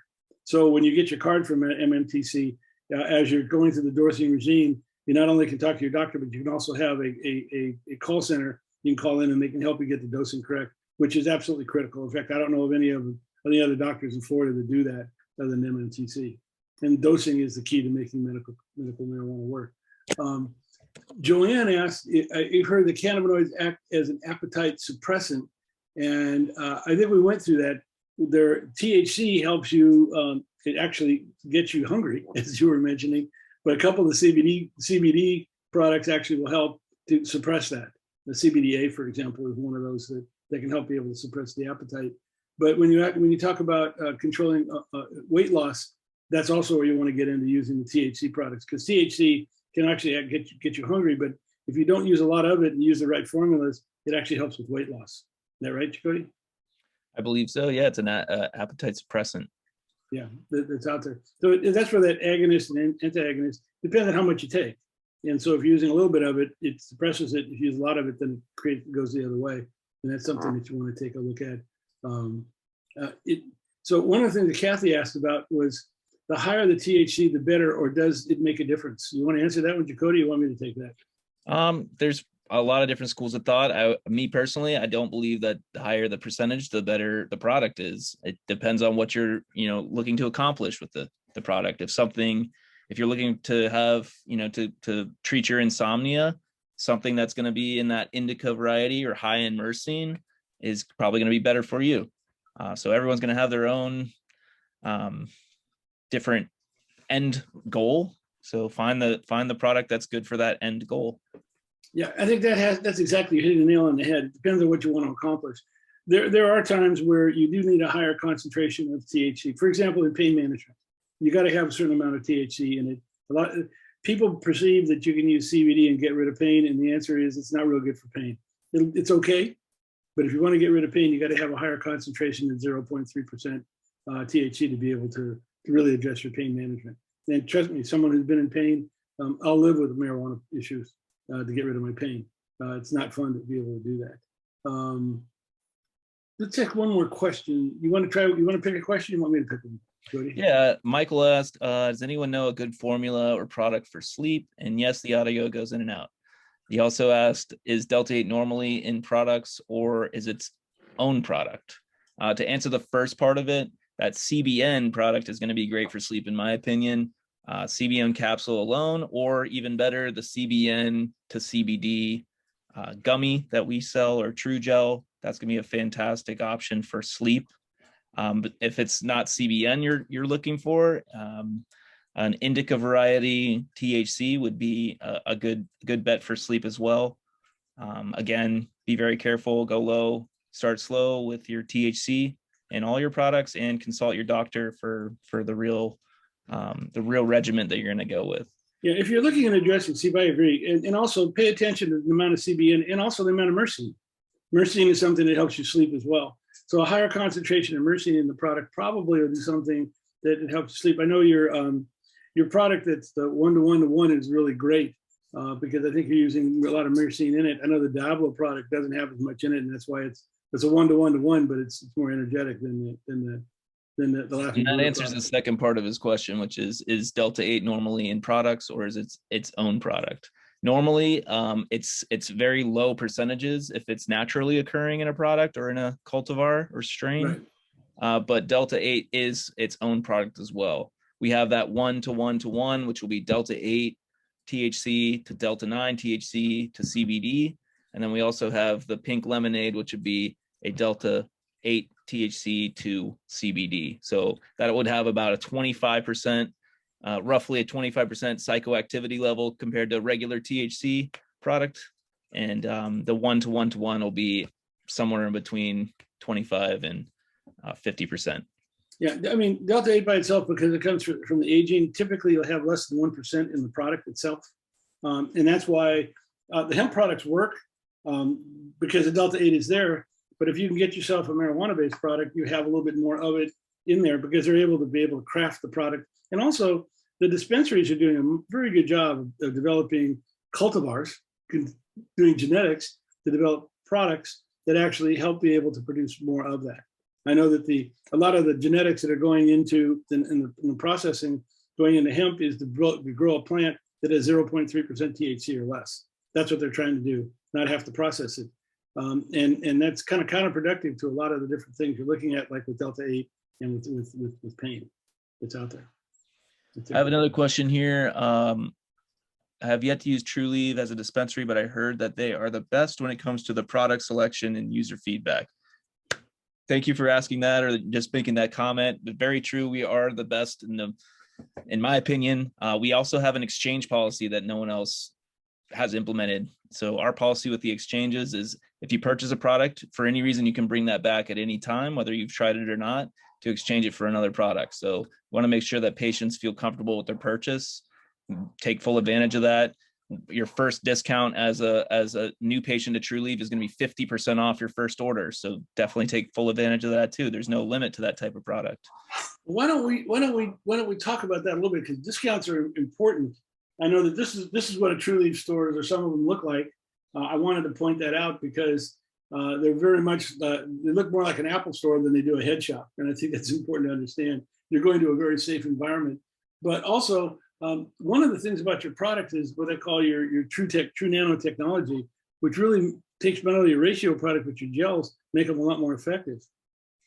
Yeah, we actually, this is a great way to save money for patients. And this is a big barrier for a lot of patients entering the program is, the cost to enter. So, we want to kind of offset some of those costs, give you some great discounts, make sure you find the right product that works for you.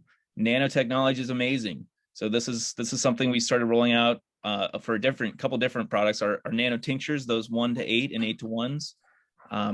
They're an amazing one drop, it's going to be 1 milligram, but that one drop is going to have 90% bioavailability, meaning your body is going to absorb 90% of the medicine compared to an oil tincture, which is about 15 to 20% bioavailability. So you're getting a lot more out of that medicine, and in this case, for less money. We do have that technology implemented in some of our true gels. So some of our gummies, they'll clearly be labeled the nano true gels. They're a little bit more expensive compared to our $25 regular gummies. I believe they're $30. But again, your body's going to absorb more of the medicine.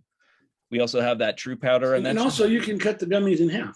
Yep. Oh yeah, you can cut them. So cost effective wise, you don't necessarily need to take the whole gummy. You can use half of it versus the whole gummy and really get a two for one kind of thing. Exactly. The state regulates the amount of medicine you can put into each piece and the amount of pieces per container. So the dispensaries across the board are all going to put as much of that into each container as they can. But you also see 1-to-1 ratios. You'll see 5 milligram gummies as well. So, working from the top down, you'll see less psychoactive products out there. We also have a lozenge, it's called a true tincture drop. That's a nano product. And then we also have the true powder, which you would mix into any liquid, and it's an easy way to microdose. That's also a nano product. Sure. Well, and that's very, very important. I think that this is a very big breakthrough on your particular part, but also you have a lot of what I call ratio products. And this is important because as you start learning, what's your ratio, and again, the 1-2 means CBD to THC. So if it's a 1-to-1, if it's a 1 to, for example, 8, you have 8 THCs versus 1 CBD, right?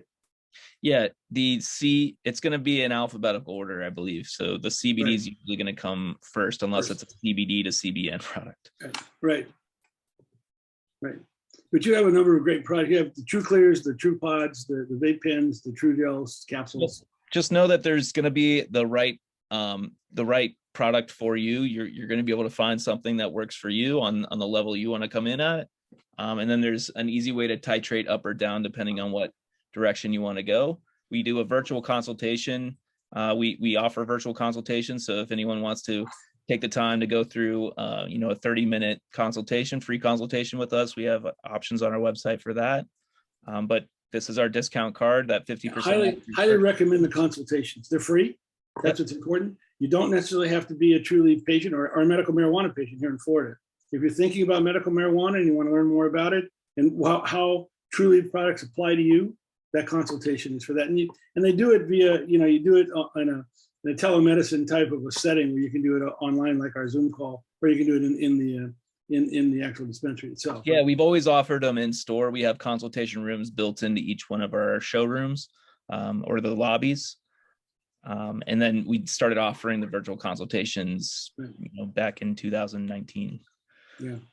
But you have some great discounts. I know you're 50% off for the first time you come. But I think also the fact that you can exchange is really important. Yeah, that's a huge component of our business model. We want to make sure the patient finds the right product that they're looking for and is comfortable doing it, and not spending a fortune trying to find the right product. So, find what you need, take back the products that you don't need, and get to the level that you want to be at. 50% off for your first purchase, 15% for your second. And then every year you renewed your state card, which is a $75 fee. We're going to offset that $75 fee cost with a purchase of $150 or more. We also offer a loyalty program, a veteran discount of 20% all the time for veterans. That can stack up to 30%. Birthday discounts, SNAP card discounts. There's battery bundle discounts, and Senior Sunday is extra 10% off for seniors on Sunday. So a senior who's a veteran, if they shop on Sunday, is getting 30% off their purchase. So great ways to save. You go to our website, trulieve.com/promotions or /discover, and you're going to find a lot of other promotions and other ways to save as well. We're also running a refer a friend promotion. So if you're I love it. You call it refer a friend last quarter and you've changed it to refer a friend. I love it. Yeah, it's refer a friend now. We've extended that till the end of March, but basically if you're a current Trulieve patient, you can bring in a new patient if they've never been to Trulieve before. And that's someone who does have their card activated. As long as you bring in that new patient with you, you both will receive 50% off your purchase. You can do that one time. And we've also rolled out a new patient bundle discount. So it's $75 for 3 products of one of our entry-level category. Sure. Let me see if I can get this. I lost my mouse here. Where's my little mouse? I lost my mouse here. Oh, there we go. Got him. So let's go to what I also like is your delivery and your pickup services. As a senior citizen, I love it. Whatever I buy, you can deliver it to me, which is great. Yep. If you're 65 or older or making a purchase of $200 or more, we're going to give you a free delivery. So you want to jump on, create a profile on our trulieve.com/shop site, create a profile. You select the store that's going to be closest to you that's delivering. And, once the order is received and in progress, you'll receive text messages about it. They're going to give you a call about the delivery, set up an appropriate time, and we'll deliver it in an unmarked vehicle. It's not like the weed wagon coming through. So a lot of people are worried about that. Sure. Yeah, great way for patients to get their medicine right. And look, and if you're a patient and you're not 65 and you don't buy $200 worth, your delivery charge is $15. Yeah, which is especially if you're like 40 miles from a dispensary, you'll burn that in gas just going to get the product. So it's worth it. Yeah, all over the state. We'll deliver anywhere in the state. We have 111 stores now, so there's going to be one close by. Right. Cool. So let's go back to questions if you don't mind, Jacody. Why don't you take the lead on those? Yep. Let me run up the line here. We had a question from Jeannie asking about what strains are high in Cbdv. That's a great question. I was trying to look ahead and see if I could look on the Leafly website or some of these other portals, which they'll have more of that strain or cultivar kind of collection of knowledge. But I could not find one that was Cbdv heavy specifically. It does say a lot of the indica land trace strains from Asia and Africa are going to be higher in Cbdv. but some general research will pretty much point you in the right direction. This is kind of the position where you almost need to find something that works for you and kind of work back the other direction by looking up the COA. Right. But do some research. We'll try to help solve that question for you, but I believe you'll be able to find some Cbdv heavy strains. And when I say heavy, that's 1 to 2% in those categories, because those are very, very limited supply in each one. But we're talking concentrates. There will be concentrates on the market that have higher percentages of those as well. Yeah, some of the secondary cannabinoids that you see, if you see 1 or 2%, that's a high ratio for them. Whereas CBD and THC, you find higher percentages of that in the product. Yeah, but it's just the bottom line there is it's very difficult to select a cannabinoid and try to find an isolate variation of that in the marketplace. They may have one, for in the hemp world from that extraction side. That's just something I don't know a lot about. But on the medical cannabis side, we're just not at the point where we're isolating those cannabinoids specifically. So you do have to find a product that has higher Cbdv. Right. Right. You want to grab the next one? Yeah, definitely. And I would go with we do have flower strains that are almost CBD flower strains with very, very little THC. So, I mean, I would start with a strain like Charlotte's Web, or the other one is not coming to mind. ACDC is another right. strain, a ratio strain. Yeah, and you don't necessarily have to jump right into the THC side. Again, you can start with, like ACDC is a great way to start as far as the strain that's out there, but it helps with a lot of conditions that are there. One of the questions that came up here is, I think we answered Kathy's question about weight loss. Yeah, I think we covered all. Kim brought a question about it says, are there any updates or resources in regards to THC being removed from the new hire or random drug screenings? That being this is the final medical, legal medically, could this fall under the under the ADA? Couldn't it? Look, whether you're using CBD or you're using THC, if you get a drug test, it will probably show that you're using those products. There's a lot of perception that if I don't use a THC-based product, I use CBD, it won't show up in a drug test. That's not true. It'll show up. CBD will show up in a drug test. The biggest issue is the employer that you're working with, are they tolerant to the medical cannabis program or not? Here in Florida, each employer can make a decision, basically to hire and fire. I mean, here in Florida, they can fire you for no reason at all. That's state law, and I don't approve it, but that I don't agree with it. But that's the way the law runs. But it in many cases, some companies, for example, like Amazon, and companies like General Motors and things like that, have now just said we're not going to be testing for any cannabis products at all. I know I come from Silicon Valley, and we used to have a joke that if they tested for cannabis, you wouldn't have a programmer in the valley. I mean, seriously, you wouldn't have Google, you wouldn't have Facebook, you wouldn't have any of them. And I know I worked at Netscape. I was one of the founders of Netscape, and it was kind of commonly known. But it just depends on the employer. The state, there are no regulations that force an employer to not test for drugs and not fire an employee because of that. Yeah, it's safe bet that if you're if you're fearful that your employer is going to be testing for it and will pass down repercussions for passing or not passing a drug test, I would take that very seriously, because we are in a right to work state. They can fire you for any reason. I know there's huge pushes right now from medical field, from a lot of legislators that are trying to get those conversations started in our Florida legislation. So, the session's open up now. We're hopefully going to get to that point, but yeah, employee protections are going to be a big conversation coming up real soon here. I know the whole banking side of it, being federally illegal, this is kind of the big issue is, outside of our state, technically everything is illegal on the medical cannabis front, at least in the federal government's eyes. So yeah, the federal government has been slow to react and to move in the medical cannabis area. And yet it's ironic that right now we have 38 states that have some sort of an agreement, or their populations have come up, their citizenry has said we want a medical cannabis program. Not all of them are active, and some of them, let's say the voters are fighting with the state, like in Mississippi, but clearly the trend here in the United States, over 65% of the people here in the United States are in favor of a medical marijuana program. So that we have the wind to our backs, and hopefully the politicians will start listening to the people for a change. Let's put it that way. I'm not trying to be political, I'm trying to be real. You want to grab another one? I can't find any more. You shoot one at me. Okay.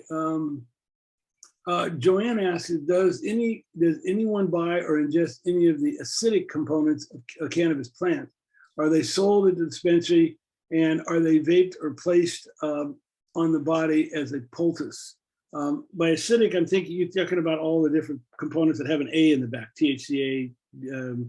Yeah, the raw components. Yeah, that are out there. You want to answer that one, Jacody, or you want me to take it? Well, Marc was talking about what he does for these, which is he will actually, and correct me if I'm wrong, you're taking the whole flower, or what the state calls smokable flower, and he's almost extracting or making his own tinctures from those that contain some of those components. Yeah, so, I have my own. What do you call it? I have a magic butter machine. And what I do with the magic butter machine is I take it, and what I do is I then put the raw flour in. I put MCT oil in it. I put raw flour in, and then I basically cook it for 160 degrees for literally 8 hours, 8 to 10 hours. And that produces my own tincture. And that produces a tincture that doesn't have any cannabinoids in it. Yeah, we do have the THCA concentrate. So that comes in, it's almost a powder type consistency, comes in a 1 gram quantity. Right. It's more expensive. I believe it's about a $75 product. Right. So there's off the label uses I've heard of, but I know the state has approved that as an inhalation product. So you would actually take that product and put it into a vaporizer pen that we sell in the stores of medical devices, and you would vaporize that THCA. Right. One of the questions that came up from Grammy, and I get these kind of questions all the time, is can I send you my symptoms and put together a combination for me? We're not doctors. We're not trying to act as doctors, nor am I trying to give medical advice. What I'm trying to do is give you advice that we know is anecdotal, it's out there. Grammy, my suggestion is if you have a medical cannabis doctor, please address that with them.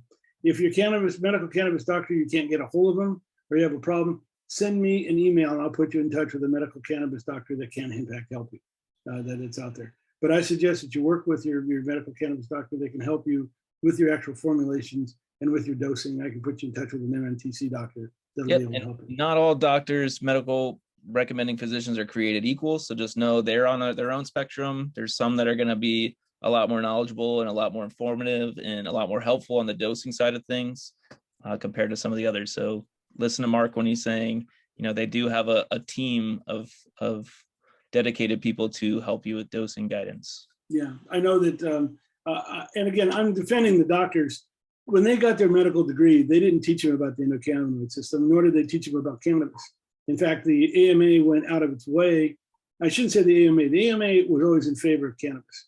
The federal government has gone out of its way because of the lobbyists that were done, both by the cotton industry, the alcohol industry, and a number of folks, to make sure that the cannabis was basically a Schedule I drug, meaning it has no medicinal value, which the AMA totally disagrees with. But that's politics and not medicine, not science. But what's interesting is that doctors don't get much training. And when they get into the medical cannabis field, one of the things I know, Jacody, you play an important role in getting them educated, right? Yeah, and I know that when they take the course for the state approved course, it's a 2-hour course.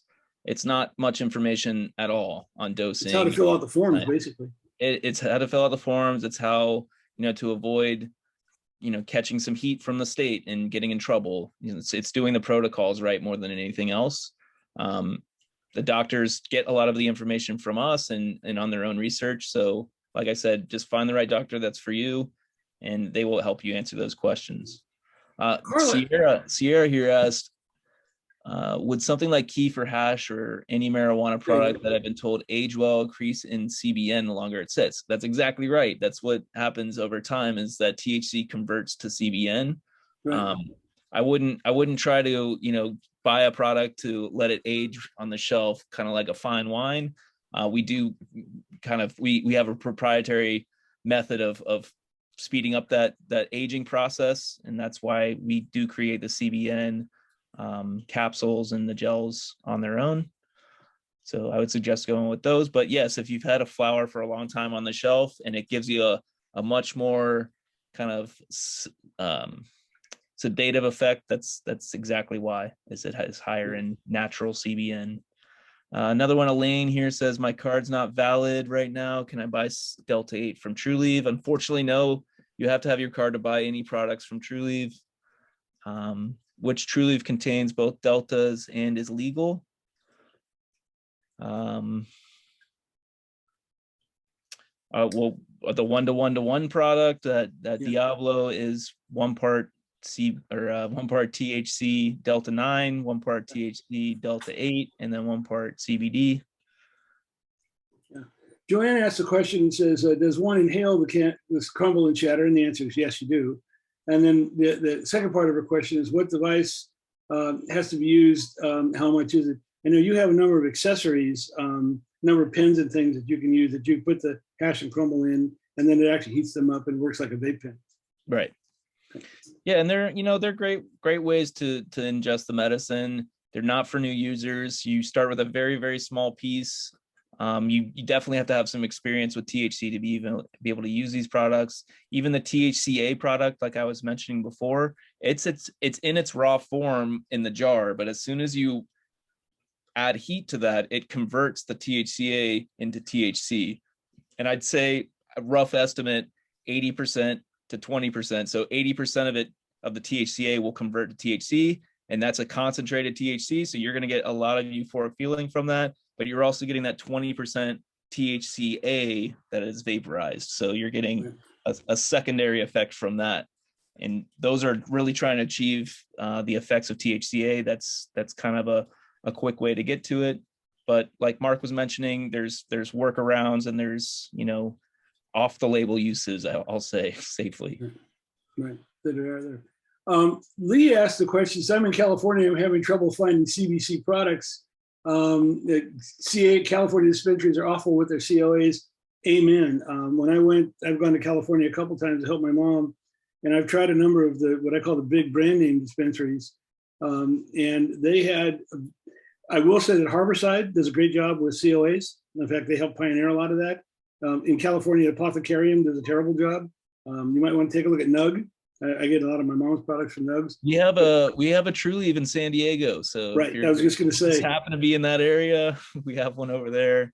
Right. And let us know if they're not giving away COAs. But we do have a search on our website. So if you buy a Trulieve product, you'll be able to look up that batch number right on our website. Right. So I think we've answered most of the questions that are out there. Did I miss one?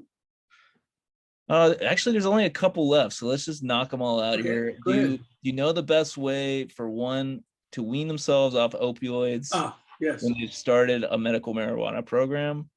I've heard from one of our brand partner owners, Tony Fazura, who owns the Blue River products out in California. He's very adamant that CBN and a THCA combination is really an effective way for opioid users to kind of wean off of their opioids. But this is a major talking point, or discussion to have with your physician. Getting off of any medication is going to be something that's it's going to be something you need to get a little guidance from a professional. So talk to a doctor about it. I would say anyone who's going to start using cannabis, don't change anything in your regimen. Talk to your physician first. Of course, in this state, you're going to have to get advice from, or get your recommendation from, a doctor. So hopefully they're talking to you about that at that point in time. But yeah, I would say to Joanne, look into some Blue River products. I believe that those have. Yeah, you don't go cold turkey off your opioids. This is very important. Work with your doctors. There is a weaning process to it. Your doctor and your medical marijuana doctor both can help you. And you're right, there are products that will help you quite a bit with it. Again, your CBN products and things like that are known for that. But again, do this carefully because it's important. Done carefully, it can happen very quickly and you can get the right results. But don't cause yourself needless pain unless you're there. Emily asked what Delta-8 Trulieve sells. We have the 1:1:1 inhalation TruPod. We have a 1:1 inhalation C-cell cartridge. So I would ask. You have Laughing Buddha. You have Pink lemonade. Pink lemonade. That's the CBN to Delta-8, and then also you have your Diablo. Yep. Diablo products. Concentrate. Yeah, it's a pen. Here's Diablo, we have that Diablo right here, for example. Yep. Yeah, it's a vape cartridge. So second to last question: CBN helps with weight loss or no? Which strain can help better? Mm-hmm. So this is kind of a tough call. I don't believe I've heard of any effect of CBD helping with weight loss, but I'm just not an expert in the CBD world. Maybe Marc can speak more to that. I don't know of a lot of CBD products. I don't know of any CBD products that are known for weight loss. I do know that small amounts of THC will help you, act almost like an appetite suppressant. Higher concentrations of THC work the opposite way. They get you hungry. So you may want to pay attention to that. Use low concentrates of THC if that's your objective. So, what else have we got there? One of the questions that Lee asked is, can CBDA help with varicose veins and blood clots? I don't know the answer to that question, but I will research it and get back to you, Lee, on that particular question. Do you happen to know that one, Jody? I don't. No, that one's beyond me. I'm not aware of. I don't know the answer. So let me see if I can research the answer for you. Yeah, it's really tough to get really specific on conditions because not only is the condition specific to you, but your body's going to react to cannabis in a totally different way than someone else with the same condition. So unfortunately, a lot of trial by error when it comes to this type of product. But again, that's why we have the exchange policy. We have the start low, go slow policy. To speak with your physician about this too. There's a lot of different layers to kind of follow and make sure that you're doing it the right way. You don't want to just jump to, hey, I need to go after that product for this reason. This is the type of medicine you can take into your own hands, but still want to be very careful with it and get the right advice. I want to answer one last question for Linda Bellew. She asked a question about, is there a guide that helps one address the certain conditions? I'm not aware of one, but I have to tell you, I have a project going on right now. I think I talked to you about it the other day, Jacody, where we're actually going to be producing a guide that'll actually have the medical condition. It'll also have the cultivar, the strains, and the terpenes you should be looking for. And I'm hoping to get that done, let's say within the next quarter, because we have a number of medical conditions. But I think that'll help you be able to know from a medical standpoint, you'll be able to say, I have this particular condition, and they'll be able to go into a Trulieve store and say, help me with this particular condition. This guy will point you to products that'll help you get there. Because I know it puts a pressure on the dispensaries, and they're not physicians. They're not medical experts. They're basically cannabis experts. So we'll help you be able to bridge that link. But Linda, if you can have some patience, we will definitely have something that'll be there to help. Yeah, very important to sign up for the next webinars coming up because eventually you will be able to get to those as well. Yeah. So listen, I think we've got most of the questions answered. And Jacody, you have any last comments you want to make?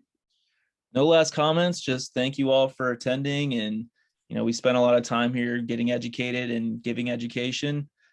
Definitely come shop at Trulieve, take full advantage of that exchange policy and those discounts that we offer to new patients. And please bring in, refer a friend or refer a friend and make sure you tell your friends about the medicine, about this program, about this seminar. This is great stuff. No, I love it. I want to, first of all, Jacody, thank you, and also thank Trulieve for sponsoring this webinar. This particular webinar is one that's more complicated from the standpoint of talking about products and other ones. And thank you. You've made a great contribution that's here. And I hope this has helped a lot of people understand a little bit more about it and how it works. I always get worried about, people say it works, but how do I know that? Well, hopefully this answers a little bit of that. Next week's webinar is on pain management, and please join us for that.